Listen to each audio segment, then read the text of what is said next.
Why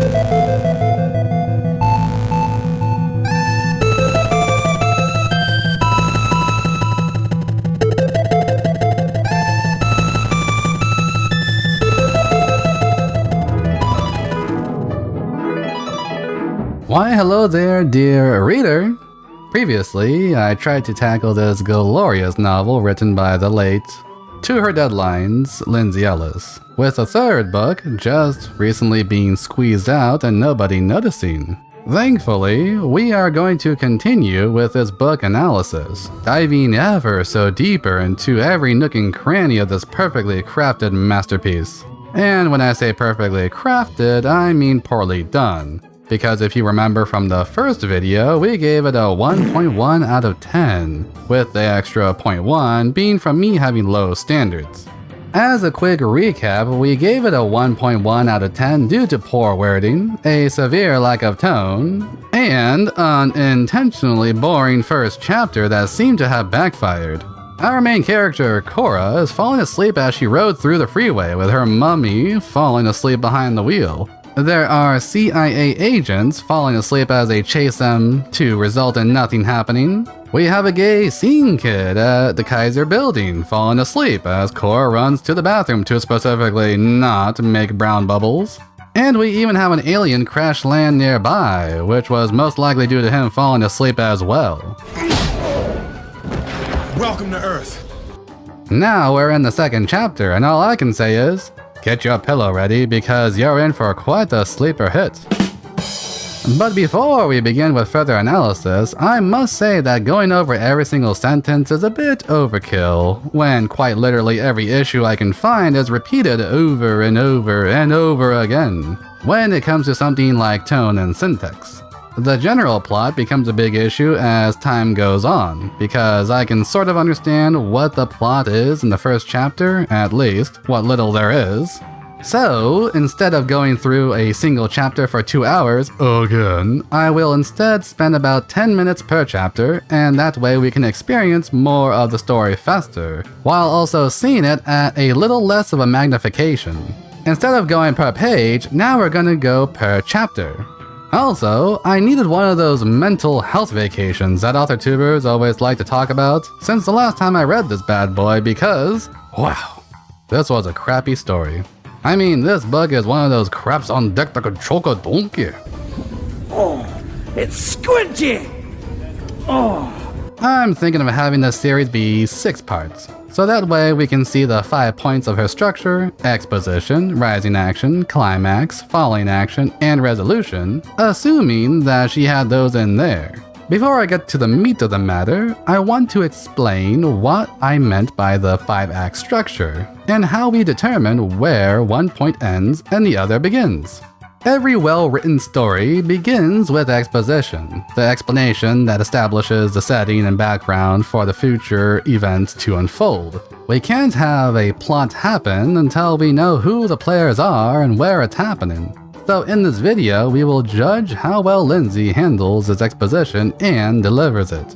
Rising action is where most of the story is occurring, because this is where the plot steadily goes up the ramp as it reaches the climax. Rising action has about 3 points within it that involve another point structure called the 7-point structure, which we'll get to in the rising action segment of this series. But the important thing to remember is that the rising action is a build-up to the most tenseful moment, not the most tenseful moment itself. The climax is the breaking point where the protagonist is at their last chance to overcome the main conflict and stakes are at their highest. This is usually where the final battle happens and we end up entering the falling action afterwards. Falling action is where we enter the return home, or the recovery stage. Because this is where we relax after all that tension, take a sigh of relief, and enjoy the dramatic music subside. Finally, we reach the resolution, where every plot string is tied up and we see the end results to end the journey there, carry out the larger overarching task at hand, or hint at a new adventure to come. This is almost always the very end of the story in a very quick moment. But something like Return of the King, which had like 25 resolutions, shows that it doesn't always have to be the case. The last episode of Resolution would be where I summarize all of my thoughts on the matter, since the resolution is usually the last chapter itself. You know, like when Harry Potter is in the hospital wing after a long fight and Dumbledore talks to him about being gay. Or like when Frodo is in the Hobbit wing and Gandalf talks to him about being gay. Or when Spider-Man is at the Green Goblin funeral and Harry Osborn talks to him about being gay. You get my point. The resolution is where everything is wrapped up and we're reminded of how diverse the story is, with that one last super important push. So let's unwrap this early Christmas present and venture forth into Chapter 2 of Axiom's End. I am absolutely shivering with anticipation.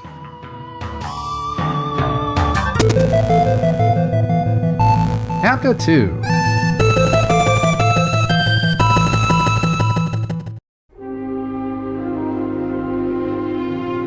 We begin where we left off as Cora is running away from work due to a panic that engulfs the city in chaos. Sadly, it's not worded that way because the way Lindsay wrote it makes it seem Cora is the cause of the chaos and of several fender benders with a bus. I would love to see Cora turned into Keanu Reeves in the movie Speed during an alien invasion because that would be interesting. But we can't have that in the Lindsay Ellis book now, can we? We are even treated with a little segment where Lindsay directly tells us that this is nothing like Independence Day, as if she was aware that something exciting in the beginning is good writing, and she decided to do the exact opposite. This is one of the biggest problems with writers who follow the ideologies of both postmodernism and deconstructivism. A writer like Lindsay, and I am using the term writer rather loosely, is one who seems to think tropes are boring and cliché, as if these three words are interchangeable. Deconstructive writers like to take a trope and twist it into something different, so that they can feel like they are being original. Sadly, these kinds of writers don't understand that originality will never equal good or great. Some things might feel fresh and original when done properly, like popcorn with lobster. But originality also means something like eating a Tide Pod of Hot Pocket. As appetizing as it may seem to small children, sometimes originality is not as good of an idea as initially presumed.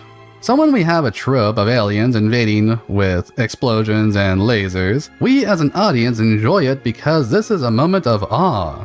We are both fascinated and frightened of such an event, which draws us into the moment and retains our attention. We also like moments where an alien presence is mysterious, and there is a build-up to the alien being revealed, just like in E.T. There's even a way to do it comedically, where in something like Invader Zim, he just lands and attaches his ship to nearby houses and nobody reacts to the giant tentacle wires destroying their disgusting apartments covered in nacho cheese. The lack of engagement from characters during strange moments can be comedic, but in Axiom's End, the lack of engagement is between Lindsay and the reader, not just between the characters and events. There is no joke, no punchline, just Cora panicking for whatever reason. Nothing is said as to what she's panicking over, and then we are treated with unnecessary exposition about her house that someone else in the past illegally modified to have an extra room. I guess Lindsay tried her hardest to add some oppression points by saying the word illegal for a Mexican family in the most unrelated of ways, as if that's gonna win the readers over. Also, it's not until now that we are told it's a Sambino household, meaning Cora's last name is supposed to be Sambino, which is how she got her nickname, but the whole time her last name is being said as Ortega. I am thinking Sambino is her mother's last name, and I'm also struggling as to where her German side is coming from if one parent has the last name Sambino and the other has the last name Ortega, since neither last name is Germanic. I put in some effort to find out if any symbolism could be related to the name Ortega, and it seems this name connects to the plant nettle, due to the Latin translation of the word, which is actually a plant mentioned several times in the Bible, to represent an obnoxious plant which is not desired, similar to a weed. If we could pretend Lindsay was a good writer for 1 second, we could say her father being called Ortega could mean he was an unwanted plant that is a sickening sight to society. meaning the symbolism of the name Ortega was a good one, if society didn't like him. However, here it's the government who doesn't like him, while society loves him and are creating a cult around his freedom of speech rhetoric, which makes his name yet another missed opportunity that Lindsay has filled this book with. I also doubt Lindsay would make a Bible reference with how she despised Prince of Egypt in such an anti-Semitic way. However, I think this is why people feel the name for the father is a bit easy to remember, and yet hard to attach to what he does exactly, since there is this contradiction with the character and the symbolism, even if we didn't know about the whole nettle thing. To make an example, it's like how Harry Potter was given a common name to contradict the chosen one aspect of his character, but what we later realize is that Harry Potter is the average Joe, who is just as special as anyone else. Meaning anyone can be the chosen one, and he's not that special because everyone is special in their own way.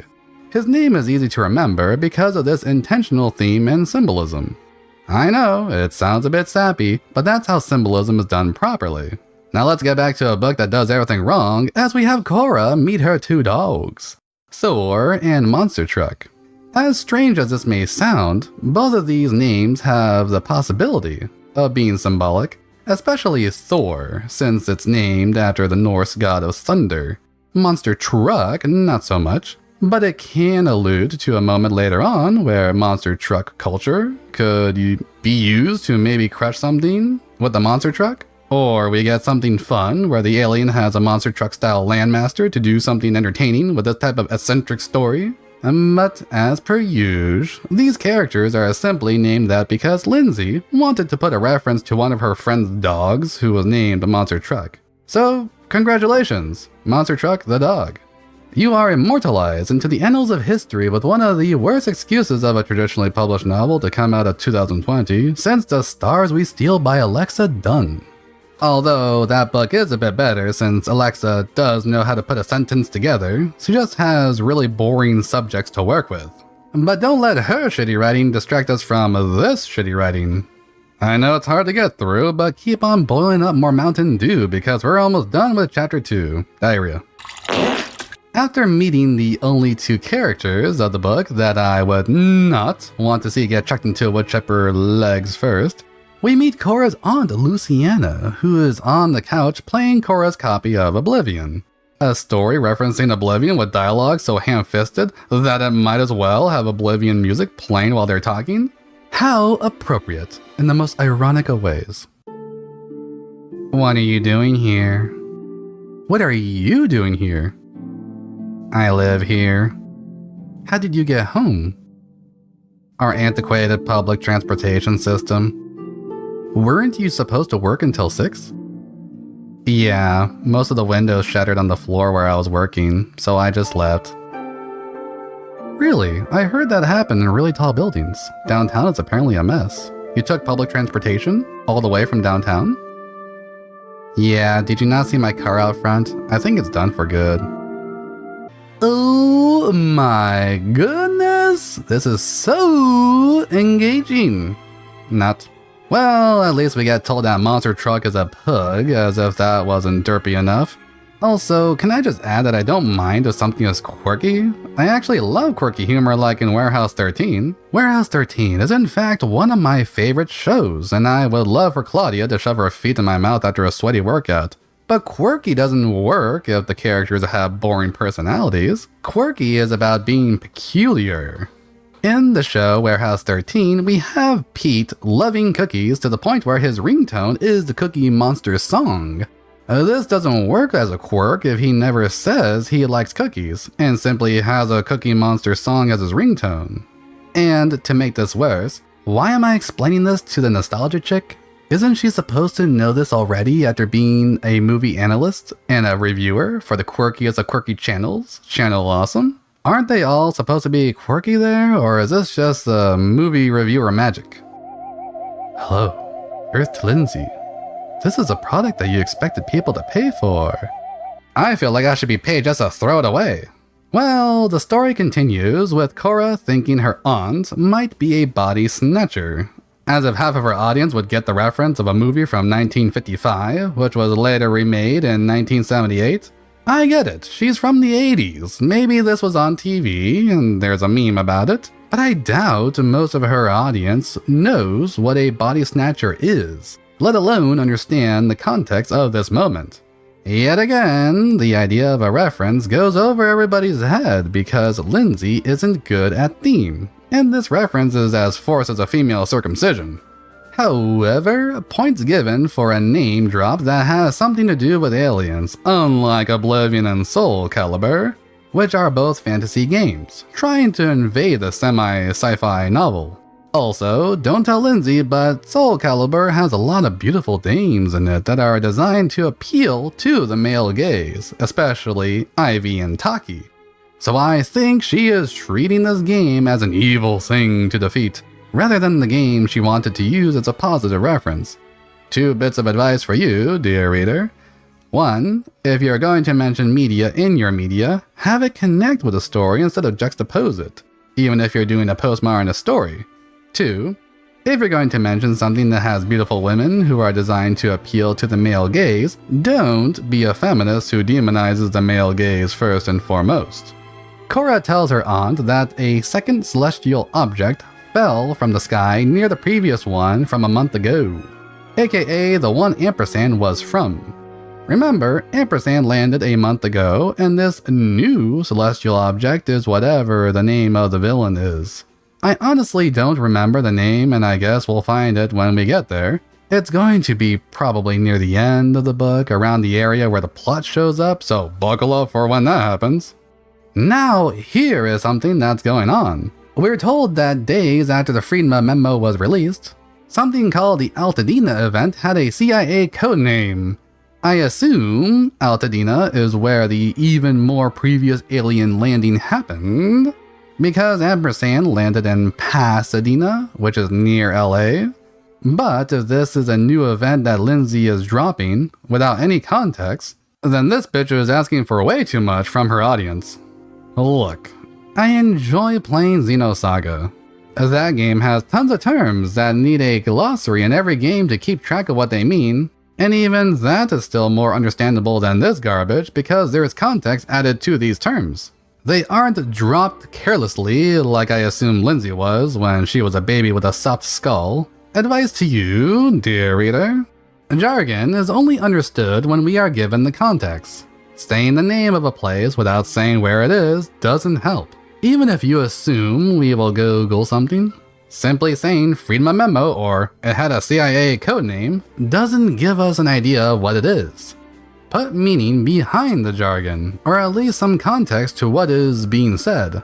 If you don't, you get a confused reader. If you get a confused reader, you get an unhappy reader. If the reader is unhappy, they close the book or make a 12-hour video series making fun of it. This is not something you want as a good writer. You want the exact opposite of this. We are told that Luciana is in the house because she's going to play Soul Calibur with some guy named Felix. And so she's ready to get her kitty tussled by the controller during the critical finisher. So Luciana is hiding from the CIA, which is bad because Korra is being chased by those 2 sleepy agents in that town car that follows her but doesn't do anything. Get ready, gang, we're in for another moment of tension that's not tense because nothing happens. I'm so excited I could pee! In seriousness, having Korra's aunt be at the house just to throw more fake tension is fake and gay. She could simply not be a former government employee who's being chased by the CIA and be a caring aunt who acts as a mentor. She could be wise and helpful as a normal aunt with a normal life, who probably has a gun fetish. If we were to follow the hero's journey, this aunt could function as a mentor who teaches Korra the way of the hacker cyberpunk to defeat those bastard CIA agents that fall asleep in highway traffic. There's so much that could be attributed to this relationship, but what we're given is a simple tension twister that just shoved in there. Be honest, if the whole story is about aliens existing and not yet found, can we even care about the government thing yet? This whole CIA going after Korra thing feels a bit boring because all we had to go with is being told that they are dangerous and being shown that they do absolutely nothing. Instead of tension, we just feel like this is a waste of our time and a waste of words at this point. Also, lying by omission, that's an Ortega thing. Trademark. We're told that Louisiana was fired for time card fraud, but we're not told from where. Look, Lindsay, telling us what her job was is kind of important, so you fucked up. And I am taking away points. Telling us it required government clearance is not enough to know what this job specifically is. Was she the personal poo handler for the president, or just someone who mowed the lawn of some government property? We need answers, damn it! Wait, do my eyes deceive me? Please don't tell me it's another mirage. I think I see a joke in the story. They always find time for me. They were at my door within about 3 hours of the Altadena event. Like zombies, hungry for brains and moaning, CIA. Okay. I think I can laugh at this. But I had to think of what exactly the joke is. The CIA needs brains because they are stupid? No, that doesn't make sense. They are the villains, outsmarting the heroes. The CIA is like a virus? Maybe, but that's more of an observation. Oh well. I'll probably be driving in the car 4 hours from now and laughing my head off once I realize what the joke was supposed to mean. Also, in case anyone forgot, and I don't blame you if you did, Lindsay is known as a funny reviewer. Despite being a woman, she's known for having a funny bone. But here, it's like the only bone she used to write was her tailbone, because half of this book makes as much sense as a butt dial. Louisiana has copper hair, as if we care, and she's olive-skinned and petite. I can't remember the hair he used for Cora. I think it was something like moldy bread blonde or something. But what is up with these esoteric colors? I have no idea why people like Lindsay want to force everyone to include brown people into stories but fear the use of the word brown. It's like wanting women in a story but you have to call them birth givers or else you'll offend women. And even then you'll be offending the non-birth givers by granting the assumption that you think all women can give birth. As if that has something to do with biology or something. Advice for you, dear reader. Colors are to be understood, not as an excuse to obfuscate further or use more jargon. Keeping it simple is key when trying to make a story seem simple. While more complex descriptions are appreciated if context is given, or if it can be symbolic. Hair and skin color is not really important. No matter what the woke people beg you to believe, you can have it in there, it's not a big deal. But I personally find it hilarious how the woke crowd really want to focus all their storytelling power to make color descriptions forced and non-offensive, to the point where they hire sensitivity readers to make sure something can get past the ambiguous racial test. Copper is fine, olive is fine, I don't mind either. But I could have sworn the radical left hated using food-related colors for skin, so I'm not sure why olive is allowed, but chocolate or burnt toast isn't. Lindsay has a character explain the CIA is involved because Nils is international and blah blah blah. I swear this is just another excuse to use something unconventional in a sad attempt to be improperly original.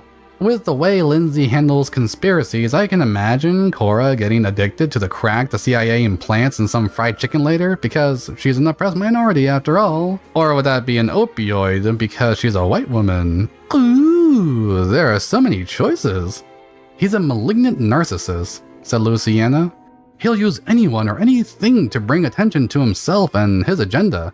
But if we don't respond and nothing comes of it, he'll move on. I suspect he's busy trying to think on how to capitalize on the second meteor.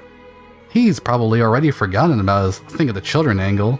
Oh my stars! Lindsay didn't make Cora her auto-fiction stand-in? Nils Ortega is the Lindsay stand-in. This makes so much sense now. Cora takes the physical history and Nils takes the mental history. I mean, why be only one character when you can split up your personas into different characters? Either that or Lindsay is entirely oblivious about the irony here that her description of Nils perfectly encapsulates her own toxic online behavior, including the think of the children angle, like when she wanted more people to donate to her Patreon because people she paid to do nothing had children, as if we care about them, and as if she cares about the life of a child. There's a guy called John Lombardi, and is called Bard as a D&D reference. Also, points taken away again for having fantasy in a sci-fi story. But Erlen, she has to make a reference to Stranger Things somehow. She said it was like Stranger Things in her elevator pitch. Well, if you ask me, her elevator pitch is a pitch of shit. I mean, ship of piss. I mean, you know the thing. To be fair, though, we do see him later on, and I guess he does become a bit important, but I'm not sure for how long because his role is Uber driver for Korra in Chapter 6. Uh-oh, someone at Bard's work killed themselves. Aw, lucky them. I'd go through the same hoops to get out of this story if I was in their shoes. Did that have anything to do with the plot? Most likely not. Probably there as a strange form of fan service, or Lindsay adding one of her friends' lives into the story. Or, you know, the memory of a friend's life. Korra's mom comes home in her Oldsmobile Cutlass. Because we totally need to know the type of car that her mom drives, her mom looks rather disgruntled as she brings in Olive and Felix. Who the fuck is Olive? I guess these are two little kids that one of the whores birthed? Well, it can't be Korra since she's a virgin with rage, who has yet to find a girlfriend-free boyfriend. So it must be the MILF mom or the MILF aunt. It's Demi. Louisiana caught the undercurrent of dread in Korra's tone. Wow, finally we found a tone, and it's told to us that it is tone indeed. Sadly, tone from dialogue being told to us is not the same as tone in the story being used to tell the story. When I say the reader wants tone in a story, we do not mean we want tone in a dialogue tag once and never again. I've heard of scraping by the skin of your clit, but we can't feel anything with a technicality like that. I don't know why good storytelling is so hard to comprehend for a postmodernist writer like Lindsay, unless we're going to admit Lindsay wrote this bad on purpose. Good luck getting her to admit that possible fact. I swear, nearly every popular author tuber out there seems to have all the information when it comes to the act of writing, but then when they have to actually write, all that information is deleted from their head. You left work, Korra. Demi's voice was low. Without a word. I know this because they called me. Because you left. Uh-oh. Y'all know what that means. Both Korra and her mummy are going to get fired, and now both companies need to find new diversity hires. Oh, the tension of how they'll make the bills before Mr. Furley finds out Jack is gay is just killing me. So, Felix is Korra's little brother. I guess Olive is her little sister. 3 unruly little bean sprouts with nils, and Demi couldn't see any red flags? Yup, she's Mexican, alright. Felix hopes they're being invaded by aliens, so he wants to turn on the news. I can't wait to see the disappointment on his stupid little face. Korra left without clocking out, which is like you're leaving the job, which gets you fired. And she says she didn't know because she assumed everyone would leave. Yeah, leaving after the clocking out, you stupid bitch. This is something they say before you even start the job, which means Korra is intentionally dumb, or Lindsay has never worked a real job in her life. I assume it's both. Honestly, how does someone not know the act of leaving without clocking out is instant termination? I thought this was a semi-college educated woman. Korra gets blocked from the temp agency list because she left during a minor crisis. Yeah, they don't know it's an alien coming to kill everyone. It's treated the same as a slight earthquake because it's a minor inconvenience to everyone around them. I don't even know why she left the job just because glass exploded. I worked at a place with walls missing and we still kept on trucking. It's California, for corn's sakes. The entire state itself is a natural disaster. I'm sorry to constantly explain how real life works to everyone when reading these stories. I know they're works of fiction, but I think you can sympathize that readers like me know it's bullshit, and can't see it as a joke or tensed because of how much it contradicts real life and the subject matter to the point where a joke is not possible, especially with the way it's delivered. If it was something like, my boss fired me for telling HR that I sucked his dick for a raise, or something goofy like that, then maybe I can see a joke in there. But here it's Lindsay being socially inept and nothing more. I hate to make the joke that everyone else made on KF before it was deleted from the internet and then revived, but this is Lindsay writing The Room and taking nostalgia critics' joke of calling Tommy Wiseau a strange alien man literally. Sorry, but you cannot unsee it now. To make matters worse, Korra's single act was so terrible that Kaiser removed all future contracts with the temp agency that Demi works for, meaning Korra messed up so bad that an entire company was blacklisted for trusting Korra to act human. Not only is that impossible to happen, but we're meant to care that Korra messed up in a sympathetic way, as if we're supposed to go, I side with Korra, this is bullshit. And yet anyone who's clocked in for a job would go, none of this makes sense, and Korra has shit for brains. St. Martin's Press must have hoped every Lindsay fan was both jobless and mindless in order to get this through their mental filter. Felix starts to fall asleep. I don't blame him. And he runs off to the internet to search for news about aliens since they don't have cable. I assume they have dial-up since it's 2007, but part of me feels like they have cable internet or something expensive since they could afford a fucking Xbox 360 so close to release date. They're poor, everyone. They're struggling, but her aunt had government clearance, meaning she had money, and they have a freaking house in LA County. Maybe this is just me, but I don't think Lindsay understands what poor is. Or what? Is a white trash family living in a mobile home park at some one-horse town in a flyover state too cliché for an alien novel? Welp, Special Agent Sol Kaplan enters the house because these three bozos left the fucking door open during the crisis. And this is where Chapter 2 ends on a nothing burger of a note. I get it, he's wearing aviators, he's a CIA agent, and he's the one that's been chasing Cora around the city. But he hasn't done anything. He was falling asleep before, and all this time dealing with the CIA has resulted in every one of these whores to leave unscathed and able to ignore him. We get hints that people had their brains wiped and they come out retarded, but with the way Cora acts, that means nothing would change. There is still no tension as we continue through the exposition phase of the story, because this is all fake tension in the form of minor conflict and complications. And when I say exposition phase, I think Lindsay was confused as to what exposition is meant for. When we have exposition, we are trying to give information to the reader, so that the dominoes are set up and then the rising action can have them topple over each other on their way to the climax, meaning it's supposed to be related to the plot. This is made entertaining by adding tension and setup that prepares the reader for future emotions and entertainment. Movies like Predator do this perfectly, where we set up the team of heroes, they do an epic handshake, but then we find a strange death in the jungle on the way to a rebel hideout. This is tension. We want to know why this happened, what is going on, and who done it, which ends up being the Predator instead of the rebels. Sorry, spoilers on a 50-year-old movie, or however old this is, but you get my point. Even though nothing action-packed has happened yet, we get clues and information about the setting and characters so we can both care about these events and feel tension as the threat and intrigue rises. Intrigue is a key word here, which is missing in this entire exposition phase of this book. Lindsay has yet to give us any reason to care about the plot that seems to revolve around her being followed by the CIA as she gums up the works with her job that she didn't like. The exposition revolves around her family, so we get to know her mom, her siblings, and her aunt. Also, we can feel uncomfortable over the fact that Nils Ortega mentions them in his memo that literally nobody cared about. The CIA knows that they are his family, but now it seems like the CIA thinks Nils is still in contact with the three pink tacos and we are supposed to feel tension from this completely irrational chain of events, but we don't.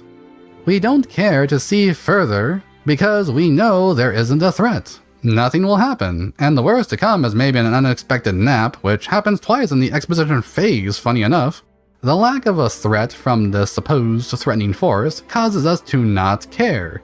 The lack of sympathy we can have for these characters is nowhere near the amount of sympathy Lindsay wanted us to feel, because these characters are annoying instead of relatable. Quite honestly, I would feel more tension from the Asian CIA agent holding on to one of those stupid dogs than I do seeing Sol walk into the open door willy-nilly.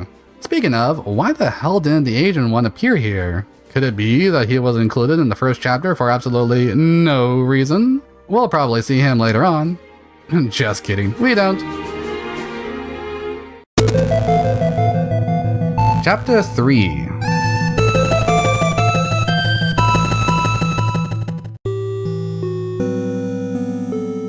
The CIA agent is wearing a Pink Floyd shirt, which I guess is a reference to Nostalgia Critic's The Wall review, which must be poorly timed and poorly written marketing for her dear old friend and the worst review he's ever made.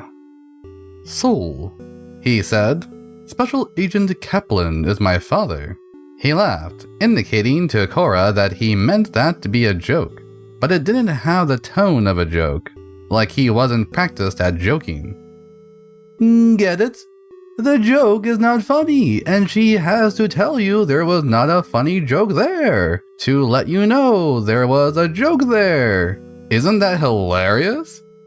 I've heard of Lindsay not writing her own jokes for her YouTube channel, and that her hot friend Elisa writes most of the good stuff that comes out. Not sure what rumors to believe, because you know how catty white women can be with each other when money or BBC is on the line.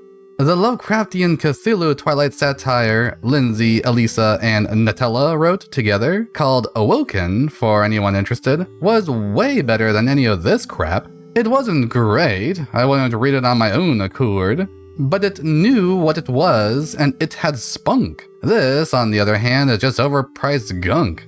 And I assume it's because the two more attractive brains of the operation weren't involved in its conception. Maybe, if Lindsay opened the story up to other interpretations, instead of trying to do it all on her own, this might have been a different outcome. And I wouldn't mind a sci-fi version of Awoken, where it has satire and a sense of humor. Do I have to remind anyone that people paid money for this? Oh boy, $9 sleeping pill that I don't have to swallow. What a steal! Cora feels a spike of fear through her gut because Soul looks at her. Either that or she's getting the poo sweats from the lunch she didn't eat and the shit she didn't take. Soul is an interesting name because not only is it Hebrew when used as a name, but it means peace or prayer. I assume this is meant to be ironic as a name, but due to Lindsay not understanding irony and the fact that this is postmodernist, we have to realize that this is yet another wasted opportunity, especially for a character I don't expect to see ever again. Also, isn't it weird that the only villain so far in the story is an Asian and a guy with a Hebrew name? And judging from Lindsay's Twitter activity and woke logic, this was intentional racism, but she says she's obviously racist because she's from Tennessee, so it's a woke wash. You've really got nothing from him? Nothing, Demi said without pause. Kaplan looked at Cora. Same for you? The spike of fear sharpened, drilled deeper. She swallowed and replied, Gulp. No, nothing. Smooth, Cora. Might as well hit the casino with that kind of poker face. You know, I find a fat white woman sweating bullets rather arousing. What's going on here is that the Cora is lying, which wasn't done that poorly. I mean, Lindsay could have written it as no, nothing, Cora lied, and maybe that would have been better for her mouth-breathing subreddit fans to understand the scene. I honestly think if people understood the content of the book more, they wouldn't like it as much as they are paid to say. Inclined to say. You know, because they are inclined to say good things when they are getting bribed. When they want to get updoots and are starstruck. Like you said, Nails Ortega is a showman, said Kaplan. The face of a revolution. There can't be a revolution if it doesn't have a face. This isn't the 1960s, Agent Kaplan, said Demi. Revolutions don't need faces anymore. I think she's referring to the civil rights movement, which had several faces attached to it, but she's right, revolutions don't need faces except for George Floyd, AOC, Greta Thunberg, Hillary Clinton, She-Hulk, and those bitches who sang wet-ass pussy. They're not needed, but they end up being faces of things that counter the status quo, because revolutions have revolutionaries, and revolutionaries have leaders. Lindsay wanted to make this about the people doing all the work, with no leader required. But all this did was have her look even more stupid than before, as she failed to understand any current issue, or even an issue during 2007. I guess Lindsay also forgot when the Diet Nazis attacked her with the Pepe memes and made her cry at that hotel lobby because she said she loved the idea of white genocide. I swear, should we just remove the ability to have a Twitter once someone becomes a public figure? That would solve like 85% of media problems and it would have saved Lindsay from Lindsay. Soul asks if they know of the dad. They all say no. He leaves, and as usual, nothing happened. How invigorating. Everyone gets drunk and the 60 MILF aunt leaves town. Well, looks like we're never gonna see her again. The aunt gives Korra a burner phone so they can communicate without being detected. But she can't help pay the bills after using the Xbox and clogging the toilet with Taco Bell flavored turds. Got it. And this is where we have the infamous bet phone moment. Korra tries to tell her aunt of what a bet phone is by singing the 60s theme song, meaning Louisiana knew of the theme song but not of what Batman was. Isn't the aunt supposed to be older than her, and isn't she supposed to be a nerd because she was playing Oblivion and Soul Calibur as a woman? I haven't seen such a pathetic excuse to show nerd knowledge like this since Doug ogled over Sailor Moon's underage body to show his weeaboo side. This part translates horribly to a novelized form because not only does a theme song need a tone to comprehend the na part, but we also don't really need this for entertainment or for symbolism. Korra is never a Batman-style character, and it probably would have been better to call it something sci-fi related, like a communicator, so they can reference Star Trek, which can then fit with the current 60s theme, which would then allow Korra to later say something like "Bring me up, Scotty," as a code word for pick me up so she can escape. But no. Opportunity avoided as usual. So far, we have had 2 references to the 60s, and I guess this is to reference new wave sci-fi, which was the beginning of sci-fi that handled social issues as soft sci-fi, rather than going over tech with the hard sci-fi. I'll go a bit more into this aspect since it's rather important, but not until we hit the summary so it can be fully explained. I kind of understand where she's going with this, since that decade is where stuff like Star Trek came out. I don't know why she's leaning towards Star Trek with what's supposed to be a Transformers fanfic, and not even trying to mention Star Trek because she would rather talk about Batman of all things. But I guess it had aliens, so that's good enough for her. That and whatever can have her allude to civil rights, so alien rights can be inalienable or something. Also, Korra says, "Aw, my own bat phone. I'm a woman now." I've heard of some crazy definitions for women from the progressives that Lindsay caters to, but owner of a bat phone is still not the worst one. But only use it to call other burners. Don't call your friends with it. It's a good thing I don't have any friends. Not with that attitude, you cunt. You think I need it? Louisiana's eyes darted to the window. You never know. Okay, we get it. She's just gonna call her aunt later when the alien appears. Did Lindsay think this was charming or subtle or what? I'm having trouble understanding the factor she wanted to implement with this type of interaction. She might as well have had Korra put the burner phone in her shirt pocket and then have Louisiana poke her titty going, "My contacts will be right here." And her long witch finger lights up like ET's. Korra's mom is crying in her room. Yeah, I'd cry too if I had Korra instead of an abortion. Korra looks at the mirror, and the story goes, it seemed like the weight she'd gained since last year had made her nose rounder. You don't get fat on your nose, This bitch is driving me crazy with how little she understands anything. Korra had a routine of singing Olive to sleep. She did it now more out of enjoyment, nostalgia perhaps. Korra sings Skater Boy to her little sister, using her acoustic guitar, and all the time she does, I am wondering how it sounds since Skater Boy is not really an acoustic kind of song or one to lull somebody to sleep. It's like singing Firestarter.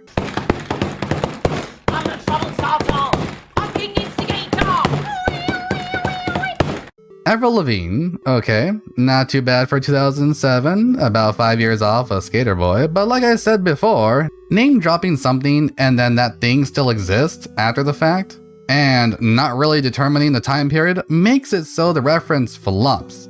Skater Boy was totally a 2000s thing and style, but having this as a lullaby makes me wonder if she's trying to put Olive to sleep or the reader to sleep with how this is just a random name drop led by another random name drop. She wrote the fucking Batman song down, why not write the copyrighted lyrics to this song if it was so important? I'm gonna be fair, unreasonably fair. The song Skater Boy has a lyric where it goes, she had a pretty face, her head was up in space, she needed to come back down to earth. That almost works, and that lyric was not in the book. Korra's head is in space. She's not thinking properly.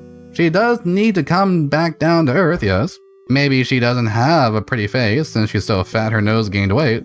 But this kinda works. I made fun of the idea before, but I think with a bit of refinement, this could have been a decent moment. But the way it was delivered was like if Ace Ventura handled it. We're going downtown. Annie? The fuck is that? Hey Jude? What is this, old man hour? Why not just put on Linkara's Christmas special sing-along CD and get it over with? Korra kisses her little sister goodnight because we're supposed to care about these kids when they get shot at by aliens or something. And she goes to her room, which is still not fucking unpacked since she was in college over in Irvine.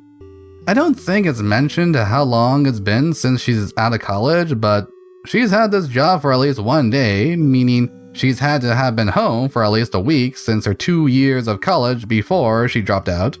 For what is still not explained. Maybe her 2 years of college is what that debt was all about that Soul mentioned? Call me an uneducated ne'er-do-well, but I'm so glad I didn't go to college. My anus would be drooping out like an anteater's mouth if I didn't dodge that bullet. But really? Like a week to unpack and she had no friends and she can't even handle a job where she presses buttons all day and can go to lunch whenever she wants? There's a flaw, and then there's low functioning. Why am I supposed to relate to this bitch, and how can I sympathize with her? Maybe someone like Spoonie can relate to this type of character, but I cannot. Korra goes on her bed and puts her knees to her chest and— wait. She's supposed to be fat, but she can put her knees to her chest without tearing anything? Lindsay, my suspension of disbelief can only stretch so far, and you're asking me for Piper Perry levels of stretching. That's not gonna happen. She reads a letter from her daddy, which she's read dozens of times now, and I assume she got it recently. So she has time to read this letter over and over again, but no time to get her fat girl moo-moo from the college boxes so she can be comfortable? Got it.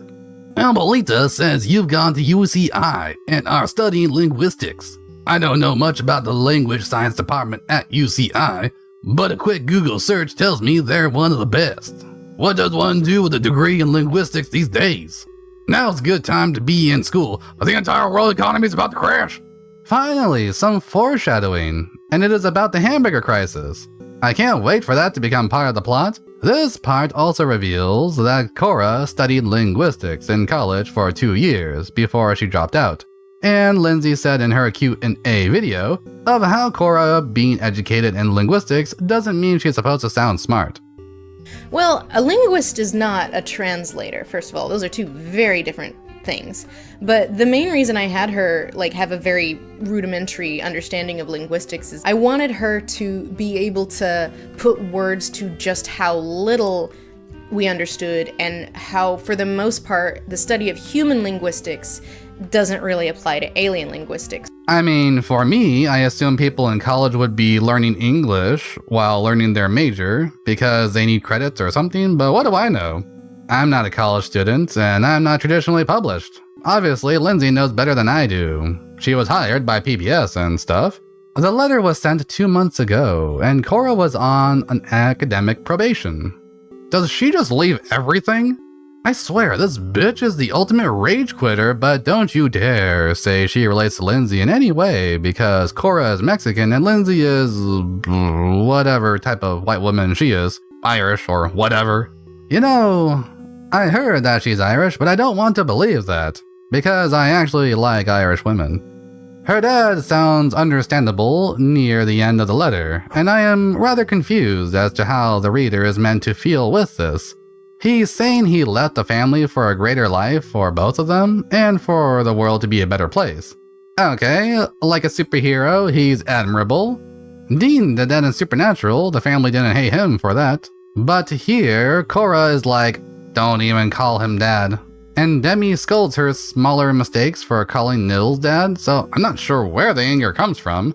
Is it because of the debt? And that's it? I guess they are angry because they finally feel the blow a man feels during a divorce.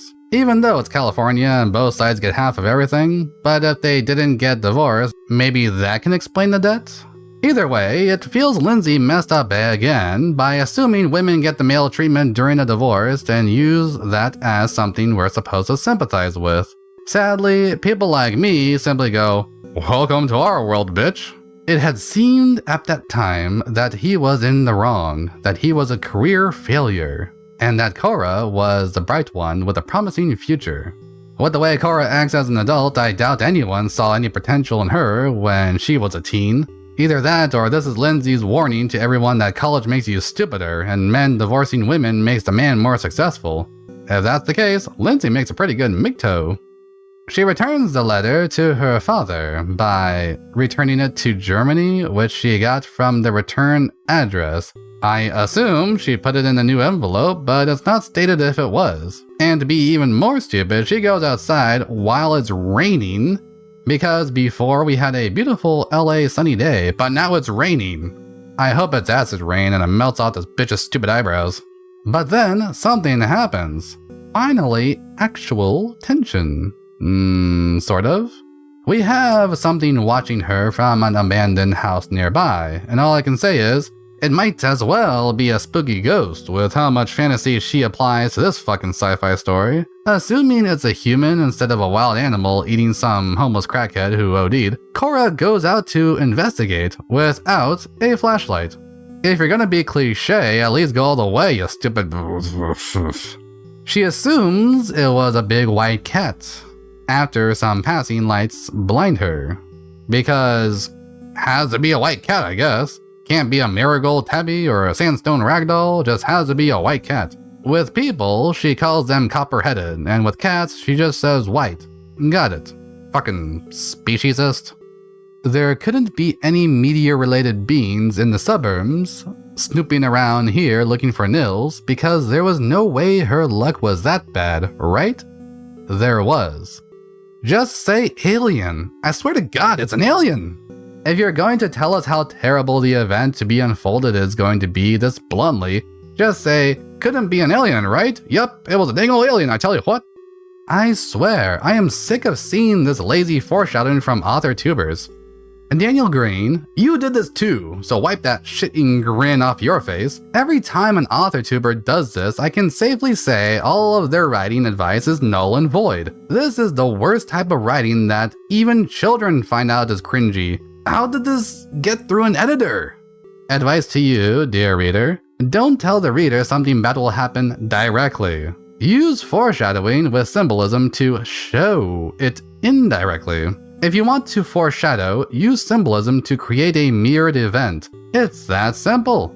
People get to have a hint, and they get to see you know how to write. This kind of writing here, where she just blurts out that something meteor-related is in the bushes, is the opposite of good writing. Think to yourself for a moment, do you prefer this kind of writing over another approach? No? Well, congratulations, you agree with me. Can you think of an example where this type of writing works? Is this the same context as this particular event we're talking about? No? Well, congratulations, you agree with me. Before I have a fat boy heart attack, we wrap up chapter 3 with another blog post from Nils about the recent meteor that hit. Not the one that Ampersand is from, now it's the Obelus event. The one a month ago was Ampersand, this one now is Obelus. If you are confused already, you're not alone. In his blog post, he confirms that the meteor hit at 1:13 p.m. If Cora is expected home at 6 and she starts work at least 9 hours before 6, this means she worked for what should have been about 4 hours, meaning she took her lunch perhaps a bit too early in the day. But it's right there in that vague zone where I can say, okay, maybe it's a good lunch hour time around 12. I guess points for getting that one right. Wow, Lindsay can really hit the clock well, but she seems to lose all competence once it involves anything spatial. I can't wait for space travel to become a factor in this narrative. So the blog post tries to clarify again that the Ampersand event was a month ago, and the Obelus event was today. I need to impress that this goes beyond injustice, that the biggest cover-up in human history is a crime against all of us. Truth is not freely given in our society. It must be taken. Where the walls are built, tear them down. Where borders are drawn, erase the lines. Where you see wax, break the seal. And where you see good writing, write garbage. I get it. She's making reference to Trump and the border wall, both to erase the line and to tear down the wall. Thank you, Lindsay, for making this crazy conspiracy theory Nazi the one who tells us to reject MAGA. And what does wax have to do with a seal? Does she mean the wax official documents get stamped by? Shouldn't that be explained a bit with his crazy ramblings to make him more like an Alex Jones type of deal? Or is that too entertaining to make him eccentric, and so we get this milquetoast version that just says basic bitch bumper stickers to rile up the normies? What can I say about chapter 3? It's there. The exposition about the family and the history they have with the father. We get the bat phone, so now something might happen. It's a vague promise. Onwards to chapter 4.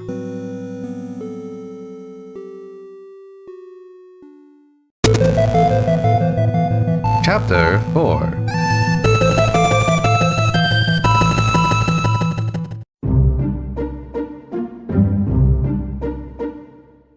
Cora is being lazy, as usual, while thinking about what just happened for the past couple of hours. It's 4 a.m., the witching hour, and even she realizes that the US government might get their hands on their letter, since she put it in the fucking mailbox. What is the point of sending back the letter? Really, what does she get from sending it back? Why not burn it? This is never explained, and I guess Lindsay is too big-brained for me to understand this logic. Must be a college-educated thing. Apparently, it's hot and raining. Sorta checks out. Then something starts rummaging through the trash, as if it couldn't just be one of those two stupid dogs who love to eat minty dental floss and cat hair covered meatballs. Cora sat up, shook her head, trying to push away the thought that opening her bedroom door would reveal a gunman, or a government agent, or perhaps some combination of the two. Or an alien. Okay, we get it. She's surrounded by fake threats and the alien is coming. Are you seeing the sentence the same way I am? It's like Lindsay wanted to add so much to the sentence with the parentheses instead of simply writing the sentence better. This is first draft level of bad, and this is supposed to be the edited book of the bunch. If the second book didn't get an editor, as the rumors go, then oh boy are we in for a treat. The sound was definitely too large to be a mouse. A rat, perhaps? A rat named Felix? There goes footlong Felix jerking off in the computer room again. The least he can do is quit knocking stuff over as he crinkles his toes. Cora fell out of bed. No wonder California has so many earthquakes. Felix, you know you're not supposed to be in there, you little pervert. I was joking about the jerking off thing, but she was saying he's playing video games late at night. The hell is she calling him a pervert for? Not Felix. Against the sliding door that led to the backyard, not only was it unlocked, it was slightly ajar. Oh great, more doors left unlocked. Now Soul's gonna be in the house playing Soul Calibur so she can make some kind of vague notion of wordplay. Cora? It was Felix. Make up your mind, woman. First it's not, now it is? The hell is this writing style? Lindsay is too used to doublespeak for her Twitter propaganda. Olive comes out too, wondering why Cora is making such a ruckus. And Cora tells them to go to their mom's room and wade through the empty beer bottles. Cora is in the hallway and she tells her mummy to call the police because she thinks the CIA might be in the house. Oh, good plan! Calling the government because the government is in the house. That won't backfire at all. Cora then sees something reptoid in a crouch, and I first read it as on the couch, and I imagined the alien sitting there playing Oblivion as if that was going to be the reason why it's mentioned. Looks like another missed opportunity for something entertaining. Also, her using the term reptoid is considered anti-Semitic by Reddit and Twitter standards, according to the woke, because it instantly means it's a reference to the writings of David Icke. So, Lindsay, you did erase us. Cora runs around the house like, Jesus Christ, there's a fucking Jew in the cupboard! And she tries to shut the door and chuck the dogs and the family out the window to escape. She also used the word detritus, as if anyone uses that word in a casual manner. What, is she too college-educated to use the word junk? A noise rings through the house and everybody falls asleep. Oh, how fitting. More people falling asleep as nothing happens. That was a short one, and I guess it's because this is our first action-y part. I mean, this wasn't that bad. It was dumb, but wasn't as bad as the previous chapters.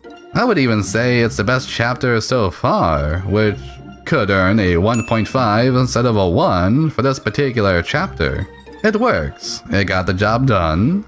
It wasn't that meandering, and it could actually work as a scene for perhaps a movie. Sure, the idea of her wanting to call the cops because the CIA might be in the house washing their nuts in the sink might be a bit stupid, but meeting the alien for the first time is okay in the spooky sense of having something strange and unusual in the house at 4 a.m. If this was the intro to a sleepy pasta, I might enjoy it. However, as we have to understand, this isn't a horror novel. This is labeled as a sci-fi novel and sometimes is labeled as a romance. Nowhere is it ever labeled as a horror. So, spooky moment in a sci-fi novel like this, it's out of place and doesn't jive well with the theme. Of all the ways to go, I'm puzzled as to why Lindsay went this horror route to introduce our new intergalactic love interest. I mean, she's meant to fuck this thing later on, but she is afraid of it in an obviously spooky situation because it's dark, they're in LA, and they are prone to leaving the door open. We're also sort of assuming this is the alien that just landed because when you make a meteor land and then an alien appears miles away from where it landed, and the protagonist keeps thinking there's an alien nearby, then we meet the alien, we are to assume this is all connected. But to remind you, this is Ampersand, the alien who landed a month ago. He traveled like 40 miles by foot or hoof or whatever over to Torrance from Pasadena within a month and was never caught or never realized why it's going that way. And now it's in a random house for whatever reason. It's not a house next to the crash site. It's a random house 40 fucking miles away. Did no other part of LA County have an ice cream machine working at McDonald's? I've heard of trying to shoehorn a plot into a story, but this is ridiculous. We're getting the alien part of exposition here, and I guess we're going to get more in chapter 5 as the introduction to the plot. Everyone ready for more exciting endeavors? Because I sure am. Chapter 5.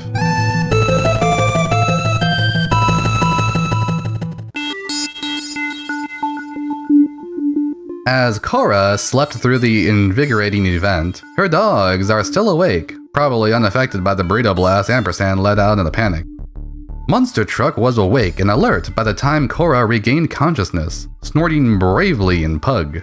And I guess she was snoring in German and Ampersand was farting in Alien. I'm sorry, we're only one sentence and I need to give this bit of advice. Please, for the love of God, stop putting memes in novels if you're not going to make it useful or entertaining. I don't read a novel so I can read the author type everything in meme speak. It's absolutely cringe unless you have a character say it. If the character says it, it's a pass because they are a product of their setting. If the narrator says it, it's cringe and it's too postmodernist for its own good. The sky was starting to turn a dark cerulean blue with the approaching sunrise. You mean cerulean? You know, the color that is the literal definition of a deep sky blue? I guess I need to give more advice here after giving none for so long. Try to edit out unnecessary repetition. Because I do see this a lot, and I think telling me it's a sky gives me the idea that cerulean means blue. If anything, have it be described as cerulean in one sentence, and then as dark blue in another. That way, if you really worry your audience doesn't know their colors, you can help them out by giving two ways of explaining it. Personally, I've used esoteric colors and people are able to understand what I mean because they can either Google it, or I explain things further with other ways, due to the fact that esoteric color names are used for things that are important or constantly used in the story. I understand that now the slogan for postmodernists is make things that are not important seem important, because the whole goal is to bring the extremes into the center. But I personally wouldn't recommend doing this unless you know how to write, and so I would not recommend this for Lindsay. Everyone wakes up in more of a stupor than usual. They search around for the alien. Felix is now excited that aliens are real. Good on you, lad. And Thor is missing. Oh no, not Thor. Well, better open the door and get the little bastard. Saving the dog is important. Haven't you ever seen, well, any movie that has a dog? He isn't barking anymore, said Felix, looking at Cora like she personally had killed the family dog. Well, she hasn't called it her baby, so I don't think she'd kill it yet. Maybe the Asian CIA agent got to him. Better check the kitchen for the sound of a wok clinking around. What do you think it's gonna do, interrogate me? Hey, sorry you went through all that trouble and exposed yourself, but I really don't know where my father is. Wait, what does she think this home invader is exactly? Does she think the alien went to Earth to ask about her father? Or does she think the CIA was hiding butt naked near some trash cans in the rain? And then turned on to boldly flee so that everyone instantly falls asleep? They keep saying this thing, and then they act like it's the CIA in the house. I forgot if I already did this advice, but I'll provide it again if I did. Convoluted doesn't equal smart.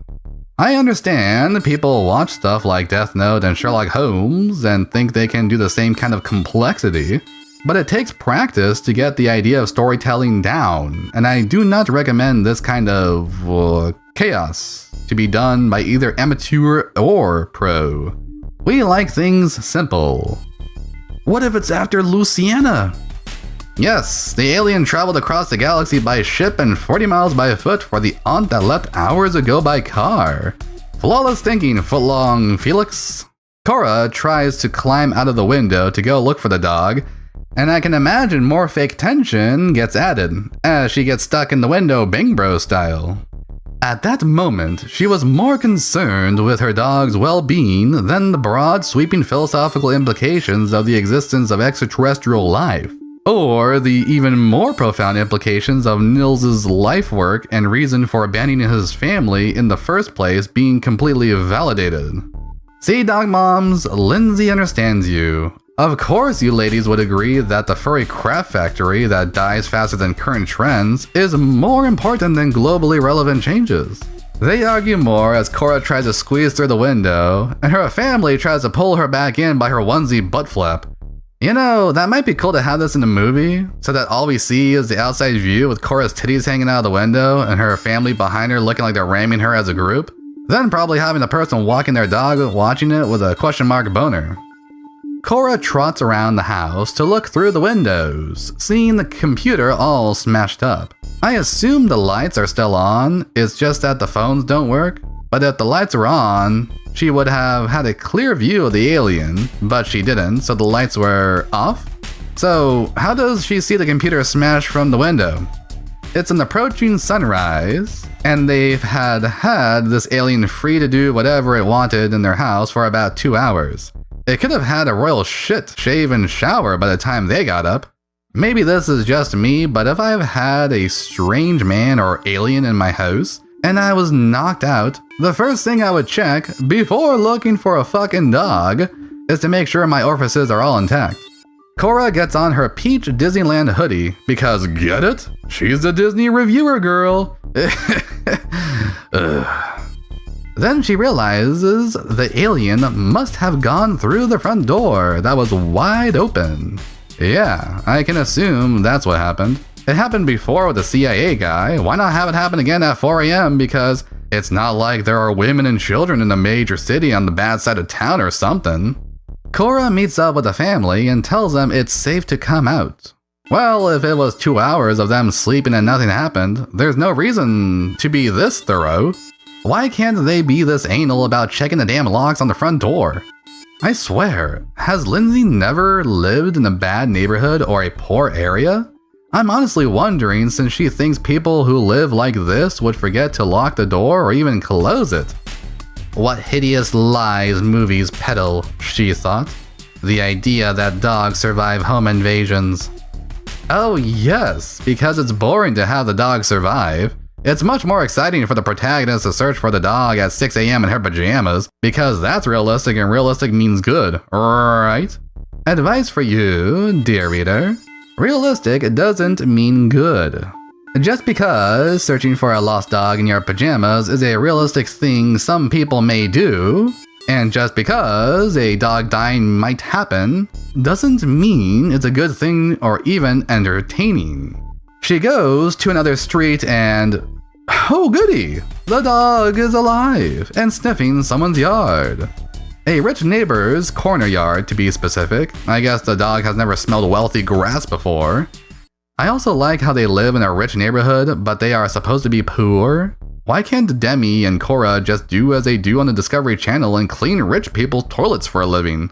Mila Kunis did it in Jupiter Ascending. This book might as well go that route, especially since Cora is meant to be Mexican, or German? I don't know, she's foreign alright. In my Bridge of Peace review, I talked about metafiction, and I think here is a good place for a recap. When we have postmodernist stories, a key factor is metafiction, and metafiction is that which is in fiction, but goes beyond it, in the form of social commentary, or commentary on fiction itself. The idea is to tell the reader you, as the writer, are aware of other products out there, and your story is above those or related to those, making the reader feel like you're cool. Sadly, this tends to make you look like an old man with a skateboard going, "How do you do, fellow kids?" Because many writers can't help but to jerk themselves off, or flick their own bean in this case. Lindsay makes a remark about how media always saves the dog, and that doesn't happen in real life. And yet somehow in real life, people are willing to save the dog still, after thinking media lies about the dog surviving. Why save the dog if you expect it to be dead? Why not allow the stupid thing to come back to the house? Dogs know the smell, they aren't that stupid. When I say stupid thing, I was referring to Cora. The dog is actually smarter than her at this point because it knew how to get out of the house. I wouldn't be surprised if it left the house to escape the freedom after being tormented in such a horrible place. If Cora is truly a blonde white woman, she must go through an awful lot of peanut butter, if you know what I mean. Cora sprinted to her painfully stupid yet mercifully still living dog. I'm surprised it's still living too with Cora as a caretaker. Poor thing probably eats toothpaste from the trash can to survive. Here, she also uses the term nuevo rich, which is a derogatory term for people who are newly rich. We get it. You hate newly rich people as a self-made millionaire white author living in Long Beach with your own company that you abandoned because your husband is a highly paid engineer after coming from a self-proclaimed pampered childhood. Hypocritical message clearly received. It would make sense if the character said it, but Lindsay wanted the narrator to say it because that totally makes more sense. The dog was sniffing footprints that appeared to be like a bird's foot. Great, don't tell us what kind of bird. It's not like there are different types of birds' feet or something. And for those of you wondering, this is why we call Ampersand a giant space chicken. It has bird feet and a sort of chicken shape to its body with a horse mouth or something. We'll get to the perfectly crafted description later from Lindsay, don't worry. Wait! She tells Thor to go home, and the dog sort of obeys and runs home. I can't even get a well-trained dog to sit without having to point up and down a couple of times. Again, if the dog can easily return home, why not have it return home on its own accord? Or is that too logical for the story to have happened? We get it. She needs to go somewhere to see the footprints so Lindsay can explain the bird toes. I understand some descriptions might be burning in our minds and we really want to tell the reader something useless about the character trait. But forcing Cora to go to get her dog without bringing a leash and then having the dog be at someone else's house is stretching too far for comfort. Look bitch, I'm not Piper Perry, so don't treat me like I am. Here's a crazy idea. Have the footprints in the house. Or around Cora's yard. You know, like in that scene where Cora explored the house? You know, the perfect part to include tension and discovery? Yeah, that scene. Cora spends several minutes looking at the footprint, trying to convince herself it's not an alien. Oh yeah, totally a scene I'd want to watch in a movie adaptation. Her bent over examining it with her magnifying glass for several minutes, like when Ace Ventura was examining the dolphin pool. I am not sure if I can survive a full read of this shit. I just can't do it, Captain. I don't have the power. The story enters the realm of horrible right here. Just as a heads up, Cora follows the footprints trying to think they are not an alien. And she heads to somewhere called Sepulveda? I tried to look up this place, and I have no idea what she means because there are several things called Sepulveda around LA, and none of them are near Torrance. So, Lindsay, what the fuck do you mean by Sepulveda? Is it a street? A taco stand? A graveyard since the word means to bury? Is it a neighbor named Sepulveda? See what I mean about Lindsay's writing? Things are answered when not needed. And now I have no idea where she's even going.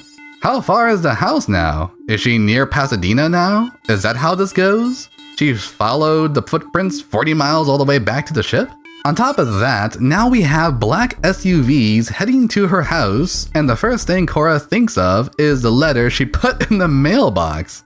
Great job, Lindsay. You artificially inseminated the story with tension. This story flow is about as natural as the birth of Prince Michael Jackson II. Oh, what, too soon? A string of cold wire wrapped around her stomach and squeezed. What is up with Cora and getting a cold stomach? Every time she feels dread, her stomach gets cold. Maybe she eats too much ice cream. Is this a woman thing?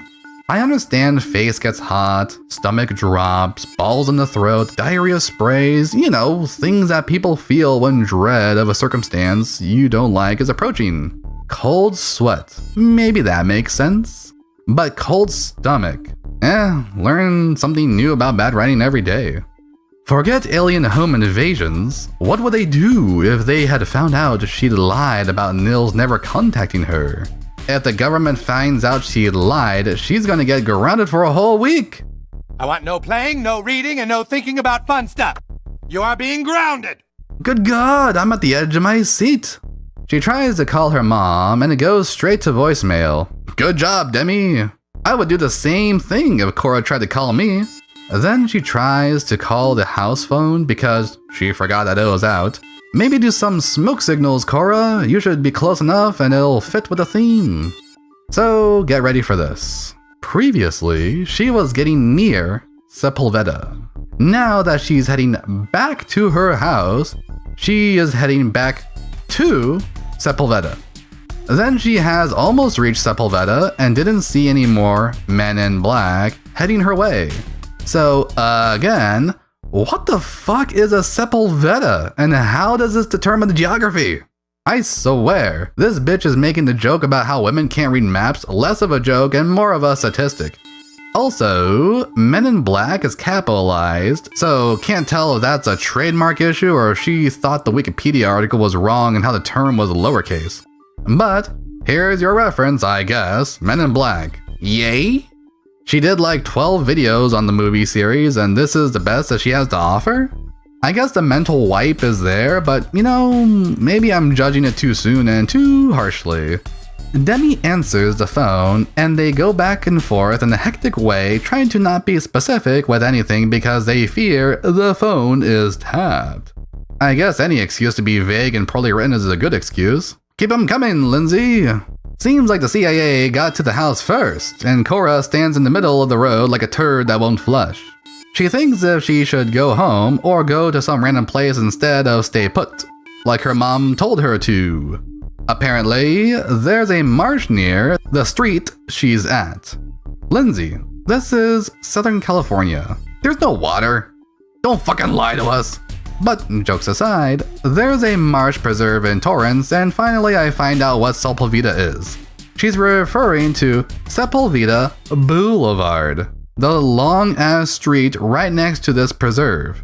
Bless her heart, Lindsay knew what she was talking about, sort of, but she had no idea how to let the reader know it. Cora's plan: go through the marsh and head to the Circuit City because we have to make a reference to a previously popular business that makes this look like it's not from our time. It died in 2009. Might as well talk about Mervyn's, KB Toys, and Borders to make sure everyone understands this is 2007 and not 2020. when the book came out. There's no need to have her be in the Circuit City, or have it even remotely relevant to the story. Cora freaks out about the CIA kidnapping people. When they come back, if they come back at all, their memory was gone, sometimes permanently. Something tells me Joe Biden knew a thing or two about aliens. Cora felt in her pocket for the bat phone and started to call Demi, but stopped, remembering what Luciana had said about calling landlines. She remembered that, but she forgot the landline to the house is disconnected. Lindsay, this is the same fucking chapter! How do you mess this up so soon? Am I the only one paying attention here? Look right here in the passage. Cool it, snapped Demi. We're calling the police. Demi jabbed the phone cradle repeatedly, then slowly hung it up. Lines down.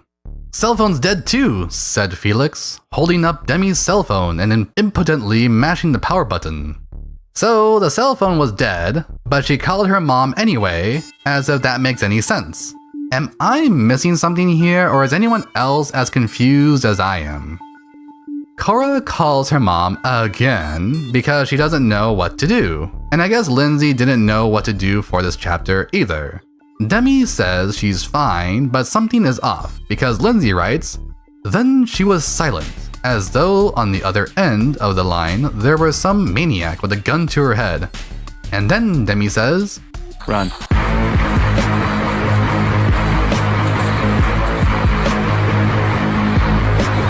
Okay, we get it. The CIA are holding the gun up to her head. Way to go with handling the third person limited or whatever she's going for. I am trying to think of other ways to explain Demi is in trouble on the other end, and most of my ideas involve other sounds, like the click of a gun, the shuddering of breath, or maybe something like voices in the distance that sounds like government guys. You know, something a bit more subtle, and less like getting slapped by that wet fish of a sentence. Subtlety is key, but it seems leftists want to throw subtlety out the window, and instead replace it with vagueness, as if the two words are interchangeable when they aren't. Vague is uncertain and unclear, while subtle is clear but not obvious. I can be subtle with a fart by leaning to the side slightly and letting out a silent but deadly one. The sentence here is as subtle as a diarrhea scene from Dumb and Dumber.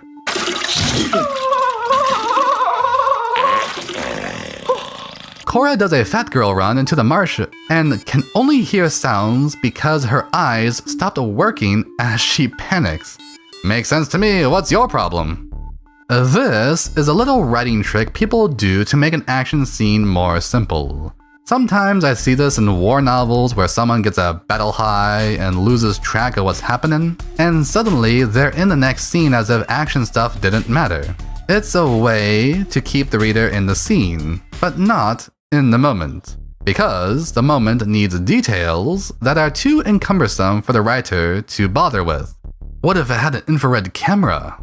Oh sure, the helicopter needs an infrared camera to see a fat white woman running in the wide open marsh wearing a Disneyland hoodie and bunny slippers at the crack of dawn. Yeah, great camouflage, Rambo. She started back toward the direction of the Circuit City, or at least what she thought was the direction of Circuit City, before she stumbled into the marsh part of the marsh. One sentence, two subjects, and both of these get mentioned twice. Who was the editor, and why did they hate her so much? If you're wondering why actual writers see this as bad writing, we have to realize first why repetition is bad when not part of the tone. If I say the water part of water, or the building part of the building, am I gonna sound like I should be taken seriously, or do I sound like I need a wrangler? A writer needs to sound competent, even when writing a joke, because jokes show competence in communication and social interaction. Showing that we understand the audience shows competence, and that requires both rhetoric and understanding of social interaction. Some people suffer in these departments, which is why some people can have a good idea, but not a good story. Started back? Okay, what does that mean? She went back to the road, out to the marsh? She's not sure it's Circuit City? Okay, why not only mention that once instead of twice? The marshy part of the marsh? You mean flooded land? Did she get her feet wet? Any splish-splashing of any kind? Anything to make us feel the event and imagine it in our heads? Nope. Nothing? Well, then time to mentally clock out because Lindsay did it in chapter 1 after the first paragraph.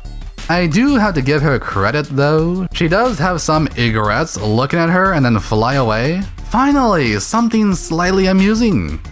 She gets trapped in clay, then an unseen force knocks her down, making her want to scream, but she can't. I mean, it's not that bad as an end for a chapter. Makes me want to see who done it. Something goes into her neck, going between her vertebrae. Not bad for the end of a chapter, but holy crap, is it hard to say the chapter is good when only one part is passing. And it happens to be the very last part. Part of me thinks Lindsay didn't write this segment and it was someone else. Either that or it was accidentally competent, and I'll explain why. Having Korra in the clay and then frozen in the clay, unable to move, makes her like a statue. This can mean she's either soon to become immortal in fame and status from this event, or perhaps it's related to other Greek mythology figures like Pandora, who was made out of clay. And she also helped release the evils of the world with Pandora's box. If that was the reference, kudos to Lindsay for such a big brain moment, but also points taken away for not realizing that she's writing a postmodernist story which nullifies this type of symbolism and the fact that Korra's already supposed to be Persephone. It's fine if she wanted to have Pandora and Persephone be symbolically related to the same person, but at least make it more clear that that's the case, because not everyone is able to connect the dots like I can. I'm really stretching it, and it's simply because I know about mythology and pre-modernism. If I didn't, and I was a postmodernist reader, why would I get any of this? This book is written for them, not me. I'm not the audience. So if I'm ideologically designed to not like the book, but people like me are the ones who will catch that symbolism, then who the hell is this book even for? However, it can also relate to the Italian statue of the Rape of Persephone, which was about the Roman equivalent of Persephone, with a statue showing a single moment where Pluto, aka Hades, kidnapped Persephone and whisked her away. Also, can we just admire for a second the fact that the thigh has actual squish frozen into a single moment with marble? I'm not too much for statues, but this one really strikes me with awe. Chapter 5 was a total mess, and I think it needed a lot more work to make it even remotely bearable. Too much traveling, too much forced events, too much nonsense. I felt like I was Persephone and Lindsay was Hades while reading it, if you know what I mean. Well, how bad can chapter 6 be? We've hit rock bottom, right? Right?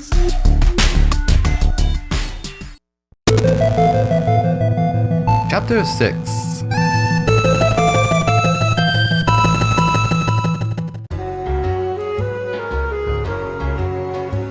Korra's eyes open, and now she can scream.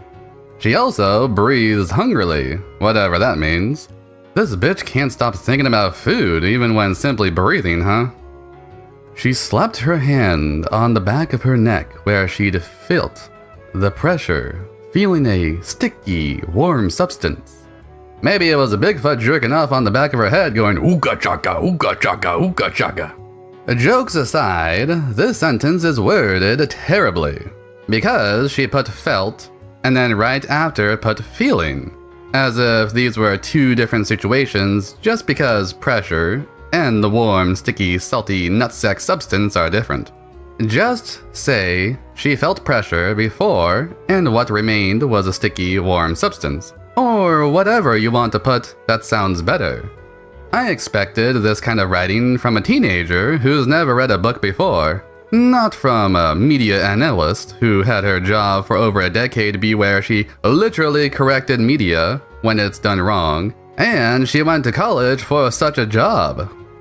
Korra is still in the marsh, and she thinks she was tagged like an animal. There are chicken toe marks in the mud, so naturally she chases after it, instead of running home where it's safe. White people in horror movies, am I right?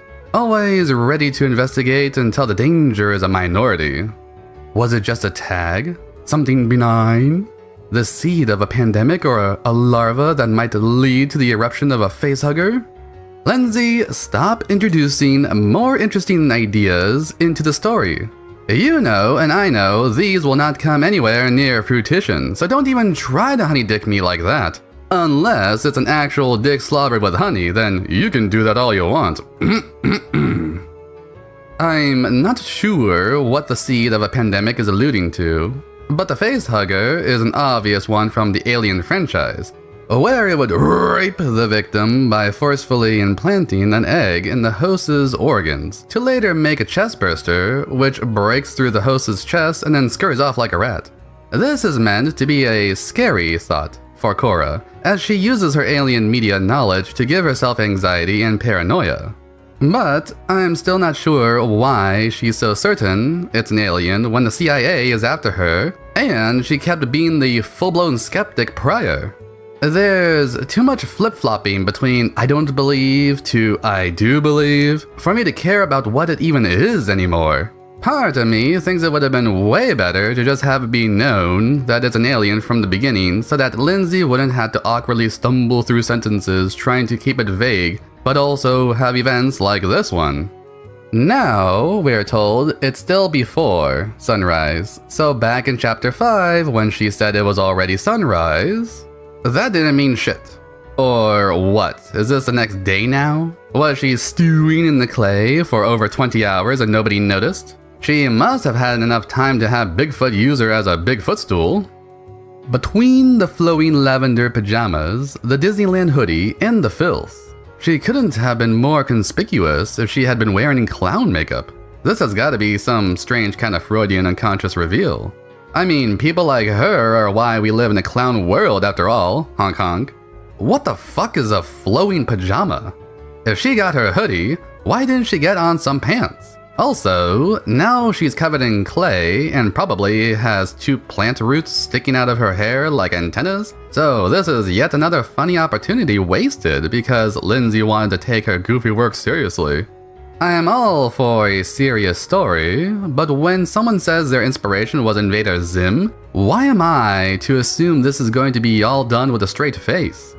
Cora tells herself that she is willing to run to the CIA to tell them about the alien, because she wants the strange injected object in her neck to be taken out, mostly due to shock.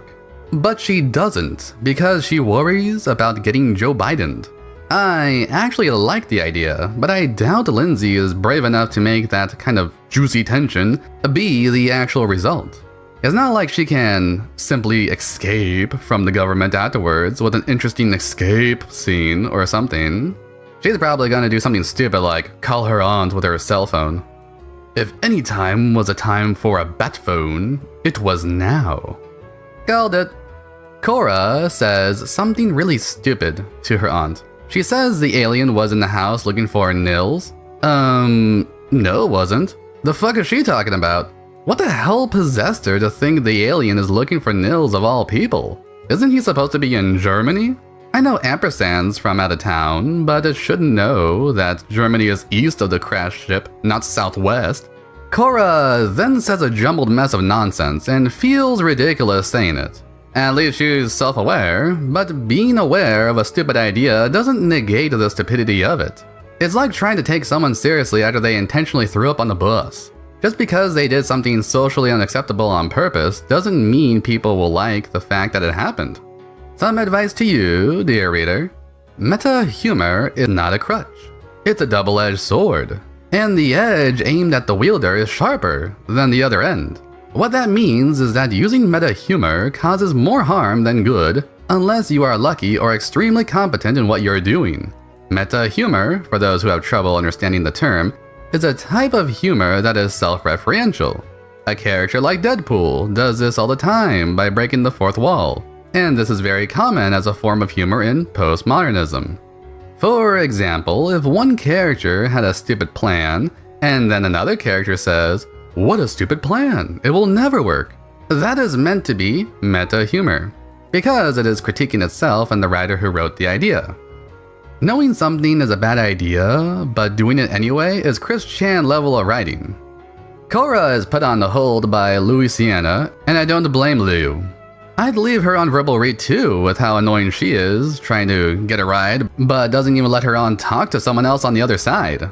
So she walks through the marsh and reaches Circuit City in 5 minutes, meaning the marshy part of the marsh isn't that far from the parking lot. She decides to head to the mall that's closed, but worries about the security cameras, as if those cameras are part of the CIA network. I mean, I guess the CIA can ask for footage, but they would have to know she was there before getting the footage handed to them. I still can't tell if Korra is meant to be stupid or if Lindsay is the cause of the stupidity. There is too much of this "I don't understand how the world works" mentality from the both of them. Also, Lindsay uses the word conspicuous a second time within the same chapter. I know this might sound like a strange critique, but using the same big word repeatedly reduces the effectiveness of the word, especially when it stands out of the sentence like a sore thumb. Maybe some alliteration can make it blend in better, or maybe she could use a similar word, because to use conspicuous in this sentence, everywhere felt conspicuous, and not knowing where else to go, she headed toward the new open-air renovation of the mall, despite knowing it was infested with security cameras. Feels janky. As you can see, the sentence is a huge mess. I think it could have even been split into 3 sentences because it's such a run-on sentence. We get about 4 different subjects: the open area, not knowing where to go, the mall, the security cameras. Each one of these could have had their own moment to build up tension, create tone, and cause the setting to have some impact. Nope, she just throws these in as if we are to care because it's Lindsay. Louisiana comes back to the phone and tells Korra she is sending someone to get her, but won't say where she herself is, because the CIA might be listening. I am starting to think this whole speaking indirectly and past each other thing is done as an excuse for Lindsay to put zero consideration into how she words things. Kinda like her riot tweet. "I am very conspicuous," she said. Remember when I said this word twice makes it look bad? Using it 3 times makes it look worse. It's starting to become a filler word at this point. Denny's is always open. Just go to the one up on Hawthorne. It's 5 a.m. and I am covered in mud. Oh, that's right. It's not mud o'clock yet. Louisiana must feel like a stupid dumbass. Also, Korra, it's not mud, it's clay. There's a difference, jeez. You'd think she'd know the difference between the two, like how she can tell the difference between a white cat and a bio-cybernetic space chicken. Louisiana sends Bard to pick up Korra from the Denny's, so I guess giving us his full backstory was sort of justified with how he's now the proto-Uber driver. He'll be in a white cargo van. Oh, what, no make and model of the van? No fancy variation of white like oatmeal or water chestnut? Are we sure Lindsay wrote this part? It seems a little out of place because of how normal it looks. So when I see Bard's murder van coming around the bend, my prince has come for me. I guess this is meant to be both sarcastic humor and a reference to Beauty and the Beast, with how Beast captured Belle's father with that weird spider carriage. But I guess Bard is a creepy man who looks like a serial killer. Either that or Korra is suffering from sour grapes because she's not getting laid like her aunt is. And I can assure you, Louisiana's getting those booty cheeks clapped like a damn washing machine. Korra goes to Denny's, and all I can think about is how stupid the idea is. So, Louisiana can't say where she is, but she wants Korra to wait somewhere she told her to wait, expecting the guy to pick her up. She says what his van looks like, and yet they think they are being tapped. How is the CIA not supposed to stop them at this point if they are being tapped? I mean, if I was tapping the phone as the CIA, and I heard these two say where Korra would be, and I wanted to capture Korra, and I already have vans in the area ready to pick up the bitch like a dog catcher, then how would I not be able to stop her when she's on foot and has to wait for Bard? That's a legitimate question, because if Korra gets out of here scot-free with zero chase, that means the CIA did not tap them at all, and this secret code speak was for nothing. I'm trying to think that maybe this is meant to be a connection to the theme of how language works, But again, it's hard to understand what is part of the theme and what is just Lindsay being too drunk to comprehend her own events. Cora goes into the Denny's, and we are told that she has a conversation with the waitress to use the bathroom to clean up because she wanted to take the bus to go to her father's apartment in El Segundo. Then she takes 20 minutes to get a text from Louisiana that says Bard is there waiting outside. There is so much wrong with this single paragraph. I can't help but to dissect it like it was the first chapter. Not only are we told this important part instead of shown, but this is a wasted opportunity to have her in the bathroom, mirror her previous bathroom moment, and have her look at herself in her most pathetic moment. She could also look at her neck with the mirror to see the thing in her neck, or at least try to. The feeling of hopelessness as this tubby white woman tries to wash her labias in the sink, mixed with the frustration and dread of having something alien in your body, in your neck of all places, would make for a great scene. It should be the meat of this chapter. But no. Instead, we get a stupid lie from Cora about meeting her dad in some random name-drop place, because I guess California is all about random name-drop places, according to Lindsay. Also, why did she pick her dad as the subject? Why not meet her mom in El Segundo as the lie? I don't know what this is supposed to mean when she picks her dad over her mom for a sob story. And I don't think Lindsay knew either. Now, here I will give a tiny, teeny sliver of credit to Lindsay. Denny's is a 24-hour diner chain that did originate in California, so there's a setting connection that gives a bit of representation to California. My main gripe with the whole California thing is very similar to saying something takes place in Las Vegas Strip, but then not a single casino is mentioned or even shown. At that point, the reader is simply baffled as to why you'd pick that particular place for the setting. Movies like Psycho and Detour show California in a very subtle way, having them be the area people run away to. But this is more symbolic of how California was a place where people left their dead-end life in Nowheresville to live in the big city life in such a luxurious place. Oh, how the times have changed. Granted, those are competent movies, not author-tuber books. But again, we can use the movie Drive as a way to see how Californian representation is done right with a postmodernist take on the setting. It has a neon style, it felt like a dream. The apartment had Art Deco as an homage to how life used to be. There's so much in that movie, and the novel it's based on, to make you go, yes, this is a contemporary Californian story done right.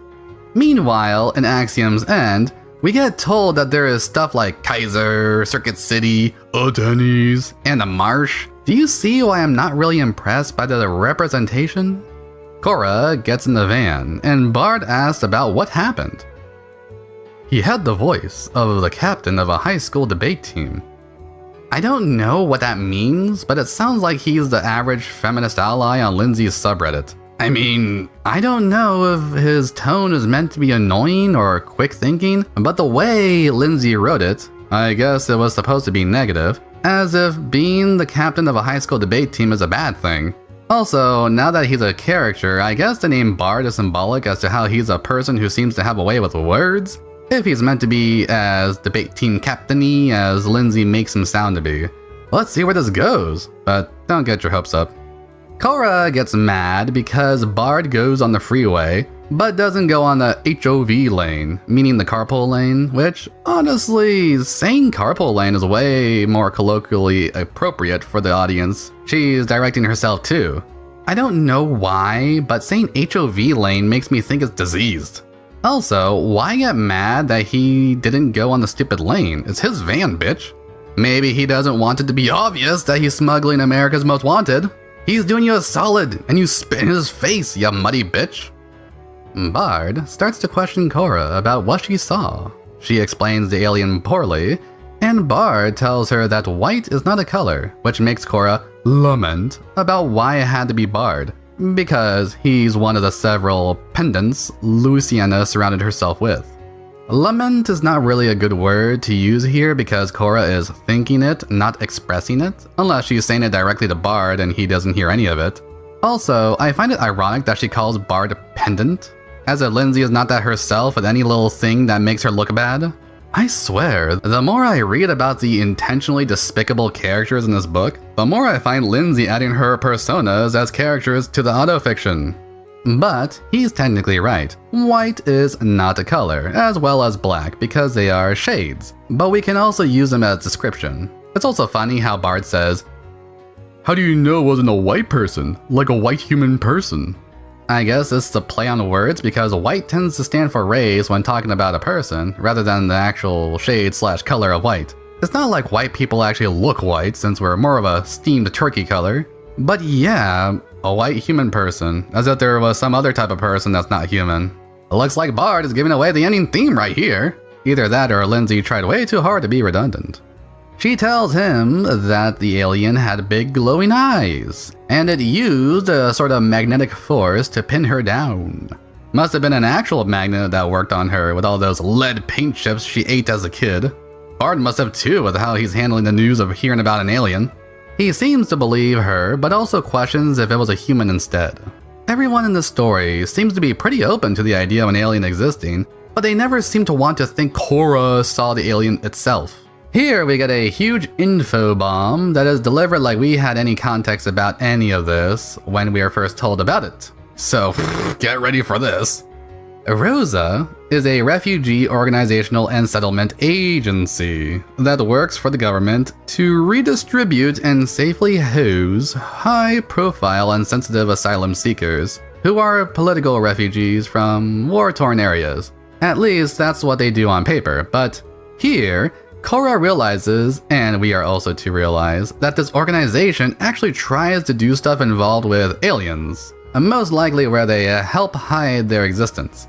Cora realizes this, and even she is wondering why Bard is acting like it couldn't have been an alien, despite also being totally fine with the idea that aliens exist. Maybe he's just being sure the claim is certain and not a false witnessing of something important, but we can only know that if we paid careful attention to the way Lindsay words everything. Now it seems Louisiana had something to do with the Friedman memo being leaked into the public eye. As a reminder, the Friedman memo was the mention of all this redacted stuff about a recording that involved the aliens that are not told to be aliens in the memo. So it's hard to tell why any of this matters when it's so cryptic as to what exactly is even happening. And so they head off to San Jose on the freeway, and Cora looks at a bunch of cows. Little did she know, that was just her reflection in the car window. The chapter ends with a news article from the New York Times about Louisiana Ortega, asking, "Who exactly is she?" While Nils is super popular and infamous, his sister is an unknown and practically non-existent online, other than some role-playing accounts and the fact that she applied for unemployment 6 months before the Friedman memo, which, again, I'm not sure why the world is freaking out over it. I guess there's context missing from the entire release of the memo, because if it was released, and then Nils said, "See, this is about aliens," then starts telling more info about it, then maybe I can get why there's all this hullabaloo. As for this particular chapter, it was just a horrible opening, but a sort of okay ending. There's just so much lacking, and so many missed opportunities, with so much being told when it should be shown. Then what should be told is shown to us. It's so ass backwards. It's hard to sit through it just for a crumb of decent coochie at the end of it, with how we get this actually interesting reveal about Bard and Nils' sister, causing Louisiana to become more interesting than previous. This little bit of tension and intrigue is so good, I would raise the overall score of the book from 1.1 to a 1.3, and just because of that tiny amount of competence. This right here is what I would like to see more of in this kind of book. I would even be bold enough to say that this chapter right here, chapter 6, should have been where the story began. Everything that could have been interesting enough to begin the exposition is right here in chapter 6. Imagine it. Cora walks into the Denny's at 5 a.m. covered in mud, asked to use the bathroom. The waitress would be confused as Cora is acting suspicious and scanning around, making sure nobody's watching her. Then she looks at herself in the mirror, wondering how she came to this moment. She gets a text from her aunt. He's outside. She goes in the car. Bart says, "Louisiana told me you saw something." Camera zooms in on Cora's bloodshot eyes as she fights off tears of frustration, screaming internally and rubs the wound on the back of her neck. End of chapter. Mwah! If that is how the novel began, especially with a tone that fits such an emotional density, I would have instantly loved this book. I don't care if there's humor later on. I don't care if it cuts to her being at Kaiser, at her office job. I don't care after that point. I would be hooked instantly.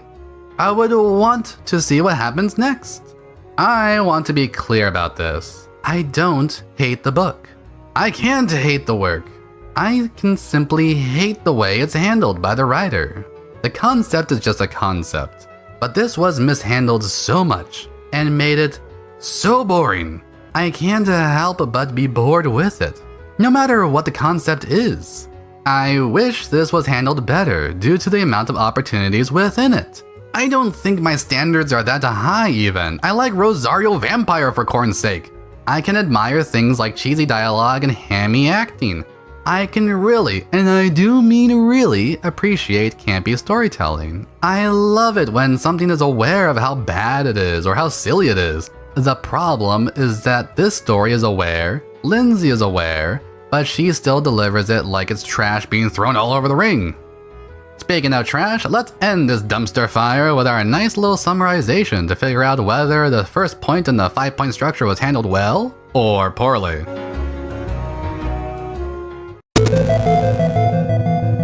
Summary.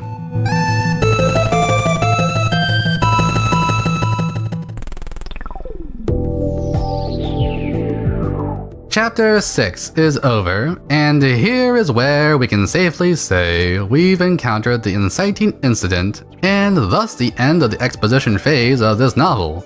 The next phase is the rising action, which usually is the majority of the novel, where all the action escalates towards what I would like to call the inner 3 points, which we'll get into in the next video of this glorious monstrosity that is a Nino.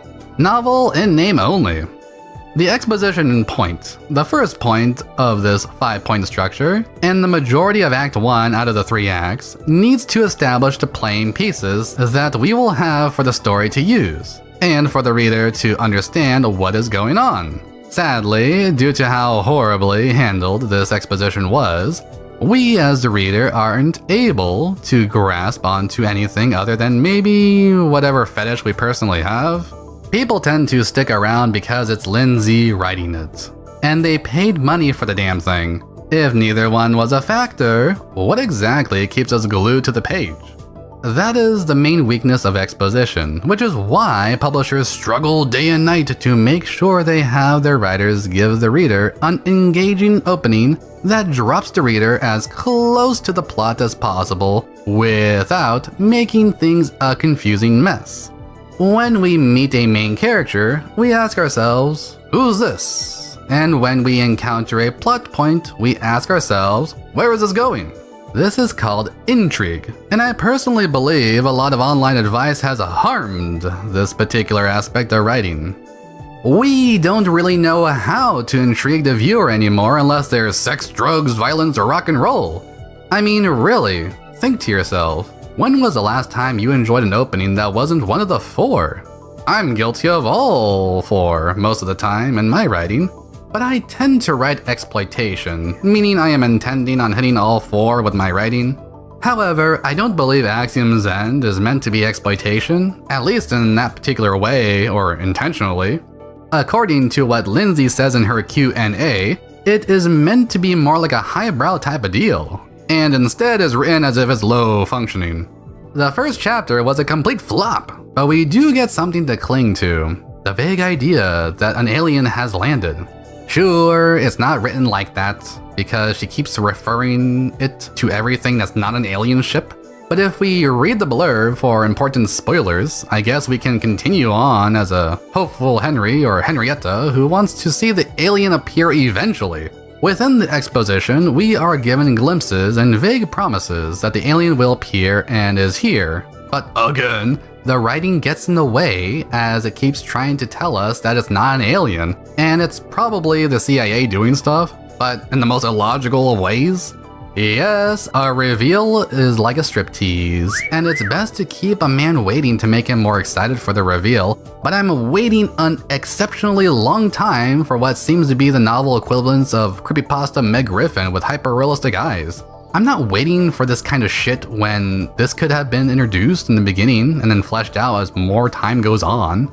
Already we are 6 chapters in, with probably like 30 chapters more to go, and that means about 1/6 of the story is certain to have no alien interaction with it, unless you count an alien sleeper beam and paralyzer. Say goodnight, Floppy. I understand this isn't that much of an issue for people who are willing to wait, but again, why call this a sci-fi novel and so little of it involves sci-fi? The whole opening is about the CIA doing stuff to Cora so that they can get info on her dad. You know, in a very thrilling and political way, almost as if this was a political thriller. I have no problem if it is that very thing, but at least she could have said it was a political thriller first and a sci-fi novel second.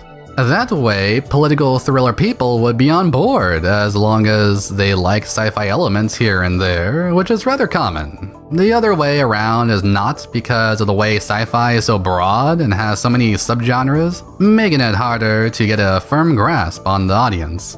There's no reason for these AuthorTube writers to lie about their genre, but they keep on doing it every single time. Except maybe Alexa Dunn. But I guess her problem is that she tries too hard to merge multiple conflicting genres into retellings of literary realism, you know, for teens. I love sci-fi. The only thing I love about Axiom's End is that it shows me what not to do for a sci-fi book, so I can use it as an example for you to learn from it as well. The exposition is designed to bring us closer to the plot so we can understand the plot and enjoy it. The only bits of exposition I really liked were the nods towards the 60s, and even then it felt like non sequitur because, well, let's assume she's alluding toward new wave sci-fi.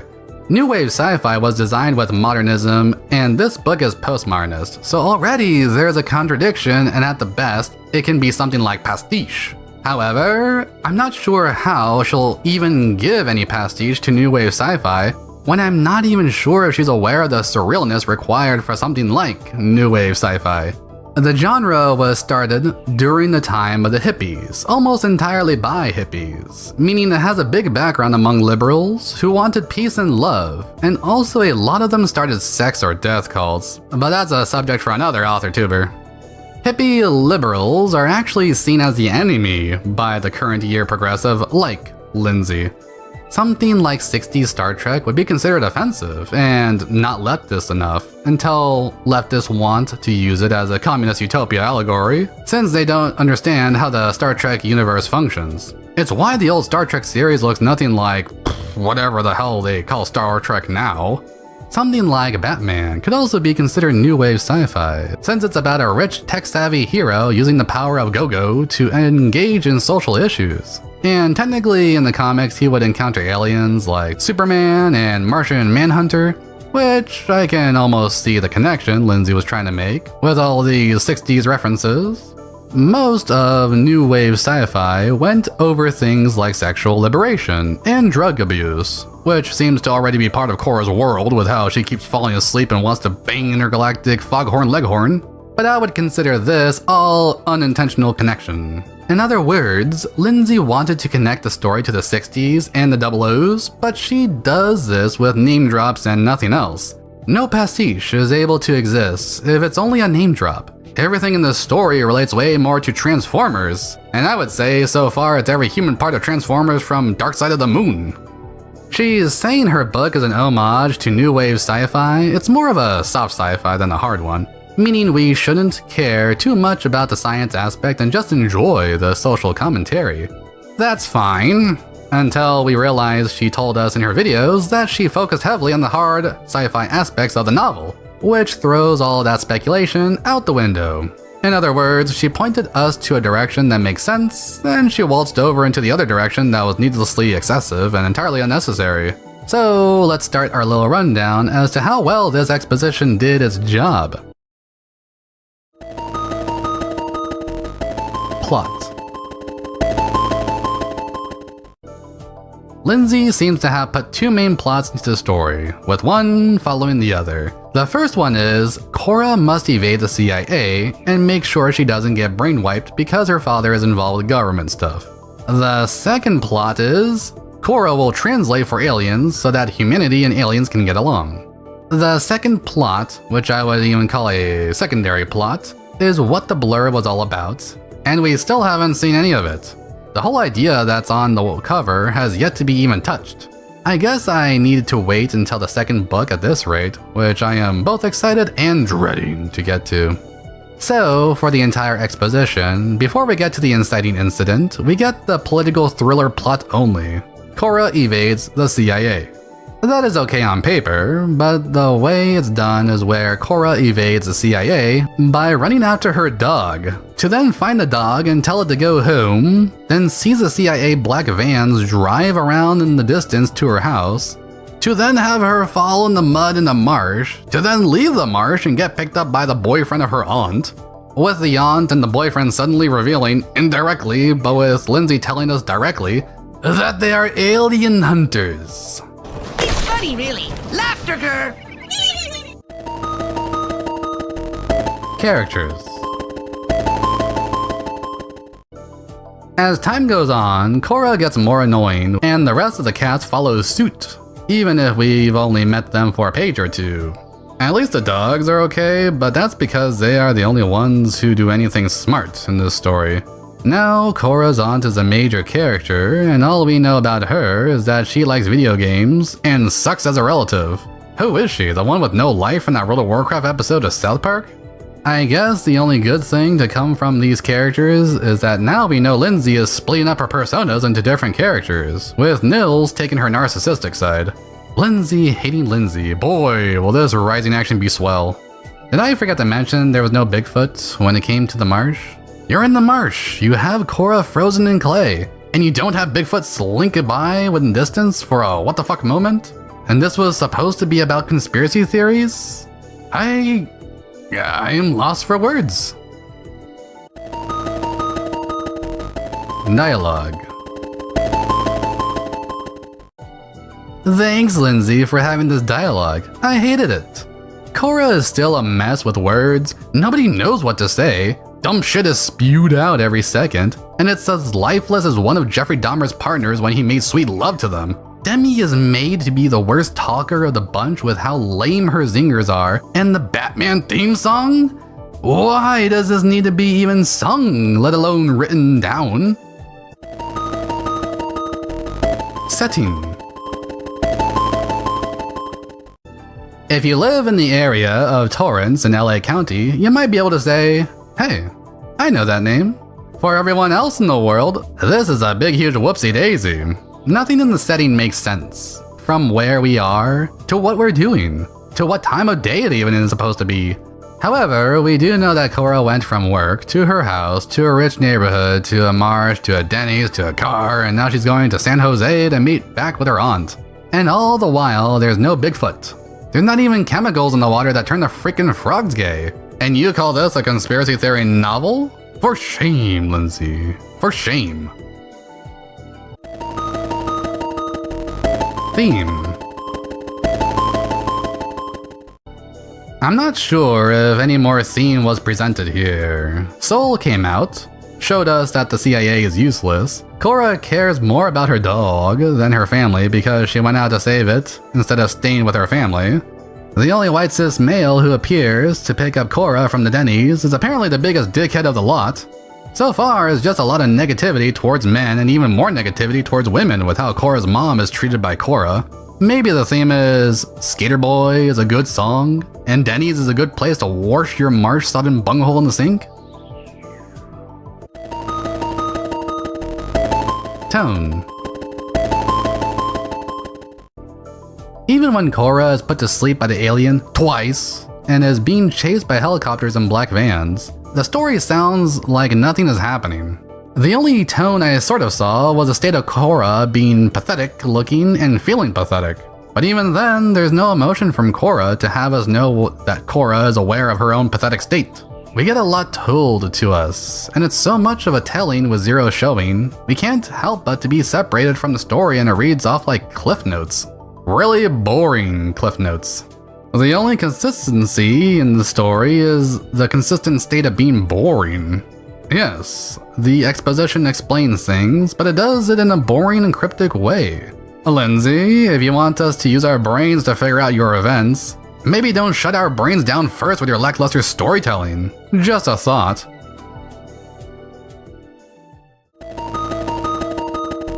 Overall, we're a sixth of the way through, and it's still boring. Only in chapter 6 did I feel a tiny click like, ooh, something might happen now that we know Cora is related to Louisiana, and Louisiana is part of an alien cover-up organization. But all I can think of is how that should have been part of the beginning. The 6th chapter should have been the first chapter. Everything before it was fluff. Not needed. Useless. It gets a 1 for being so useless, and now the first 5 chapters being 1s out of 10, if we give chapter 6 a 3 because it had a bit of tension and it wasn't too bad near the end, this causes the total amount to be a 1.3. This is because the total score is 8 out of 60, with the 60 coming from 6 different sets of 10. I know Lindsay fans aren't really good at math or any critical thinking, which is why they eagerly donated to her despite being a millionaire with a rich husband. But I can't even see many Lindsay fans liking this book other than the ones who are too clinically online or too stuck in their white knight savior mode for poor defenseless Lindsay. Seriously, who is this even for? I still think the best opening moment would have been entering the Denny's. If anything here was to be preserved, it can even be preserved and refined and made to be less stupid. She's out of the house in her pajamas. Why? We don't know, but perhaps she was taken by the CIA and she escapes the van because the van almost crashes into the alien or gets pushed out of the way by an alien pushing blaster thing. Then Cora escapes into the marsh in the dead of night to then be knocked out in the mud. We can have all of this said later on. All of it can be opened like a mystery with sci-fi stuff happening. It can be non-linear like a postmodernist story is meant for. There can be flashbacks and explanations as time goes on. All of this can be made better. The way it's written is a rough draft at best and slightly coherent outline notes at worst. Here's a great example of how to open a sci-fi story. It was a pleasure to burn. Oh my god, I'm already getting chills. That was Fahrenheit 451, and as you can see, it's already on subject. It only gets better from there. How about another opening from a sci-fi story? Limp, the body of Gorster hung from the pink pallets, unsupported, hanging high above us in the computer chamber, and it did not shiver in the chill, oily breeze that blew eternally through the main cavern. The body hung head down, attached to the underside of the pallet by the sole of its right foot. It had been drained of blood through a precise incision made from ear to ear under the lantern jaw. There was no blood on the reflective surface of the metal floor. You can feel the imagery from this one so clearly, we might as well be standing in the scene smelling the rotting corpse. This one is from I Have No Mouth and I Must Scream. My point is that these are just the openings of well-established older titles, meaning they didn't have as much of a need for refinement as stories need today to retain the reader's attention. But these openings are so strong that we can't help but to be sucked into the scene right away, as long as this is our cup of tea. This means that if Lindsay knew what she was doing, she was aiming for an incredibly small group of people with a very strange taste. The lack of scene establishment takes us out of the scene, which takes us out of the story. The lack of necessary dialogue and abundance of non sequiturs takes us out of the dialogue, which then makes the vague hints being thrown around all the more cryptic. The lack of CIA and alien threat makes the conflict reduced to a mere nuisance, even when Cora's family is possibly taken away, because we don't know if they are taken away or why. Interest in a story is caused by being given details to then want more details. Lindsay misunderstood this as giving confusion to want answers. This misunderstanding could be caused by the word mystery. because people use this word as advice all the time to explain how to make people trudge through exposition. Make it a mystery to the reader, and they'll want to understand more. Well, that works as long as we're all thinking of the same definition, but the word mystery has several, and none of these seem to be the way Lindsay understood it, because the postmodernist, again, is quick to deconstruct and obfuscate rather than clarify and formulate. This entire opening, right up to the inciting incident, was so focused on deconstructing what it was referencing that it didn't have any room to establish its own concept of an opening that works. She just had to show Cora doing something to get fired because we had to have something the protagonist isn't good at, which I guess is understanding company policies, making money, and getting her life in order. Yep, she's a progressive, alright. Another thing is that the entire opening tried way too hard to establish Cora as Mexican for the sake of representation. You know, because Mexicans don't have any media whatsoever. Apparently, Mexicans need a millionaire white woman from Tennessee to speak for Mexicans and boost her position in Los Angeles of all places. I didn't mention this before, but she had the German father called the grandmother Abuelita, meaning grandmother in Spanish, making this one of the worst shoehorns of representation I've ever seen. Why is the Spanish word more important than the German word for grandmother, or even the English word?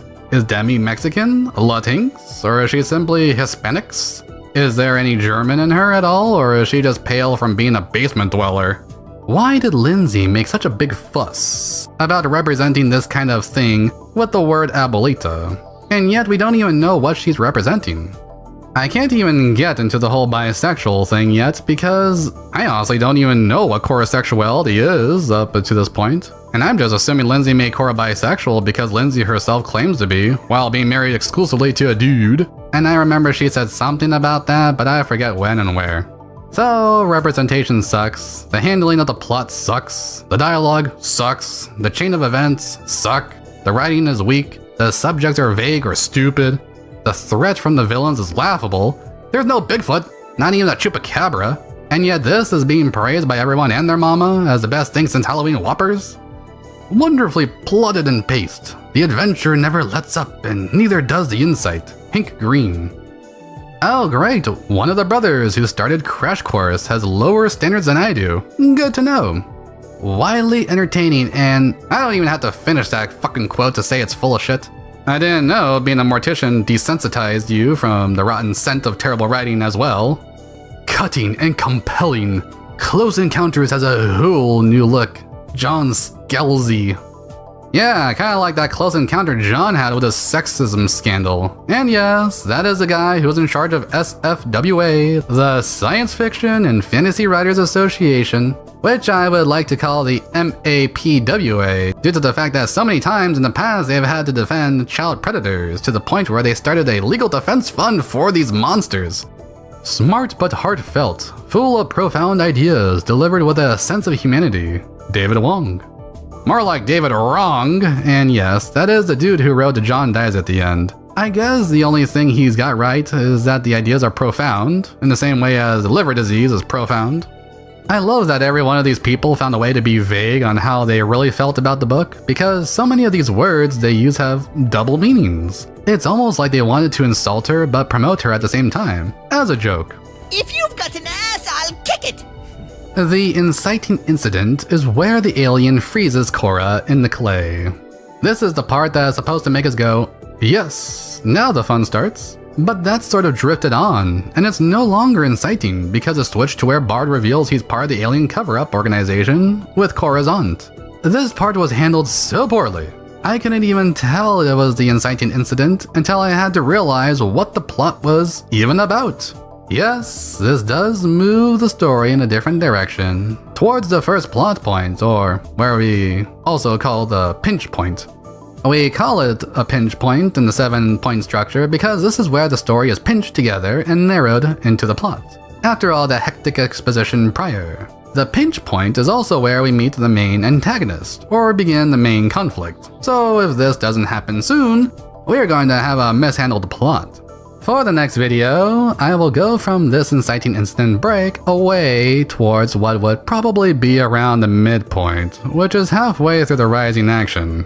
If you want to understand this whole plot process a little more clearly, I would be more happy to make a video on it, which I just might in order to make later book analysis videos more comprehensible. Again, I want this to be educational for aspiring writers, more than I want to explain how Lindsay's a dumb bitch who can't write for beans, but got a Hugo nominee due to her being the proud owner of a well-used but now rusty vagina.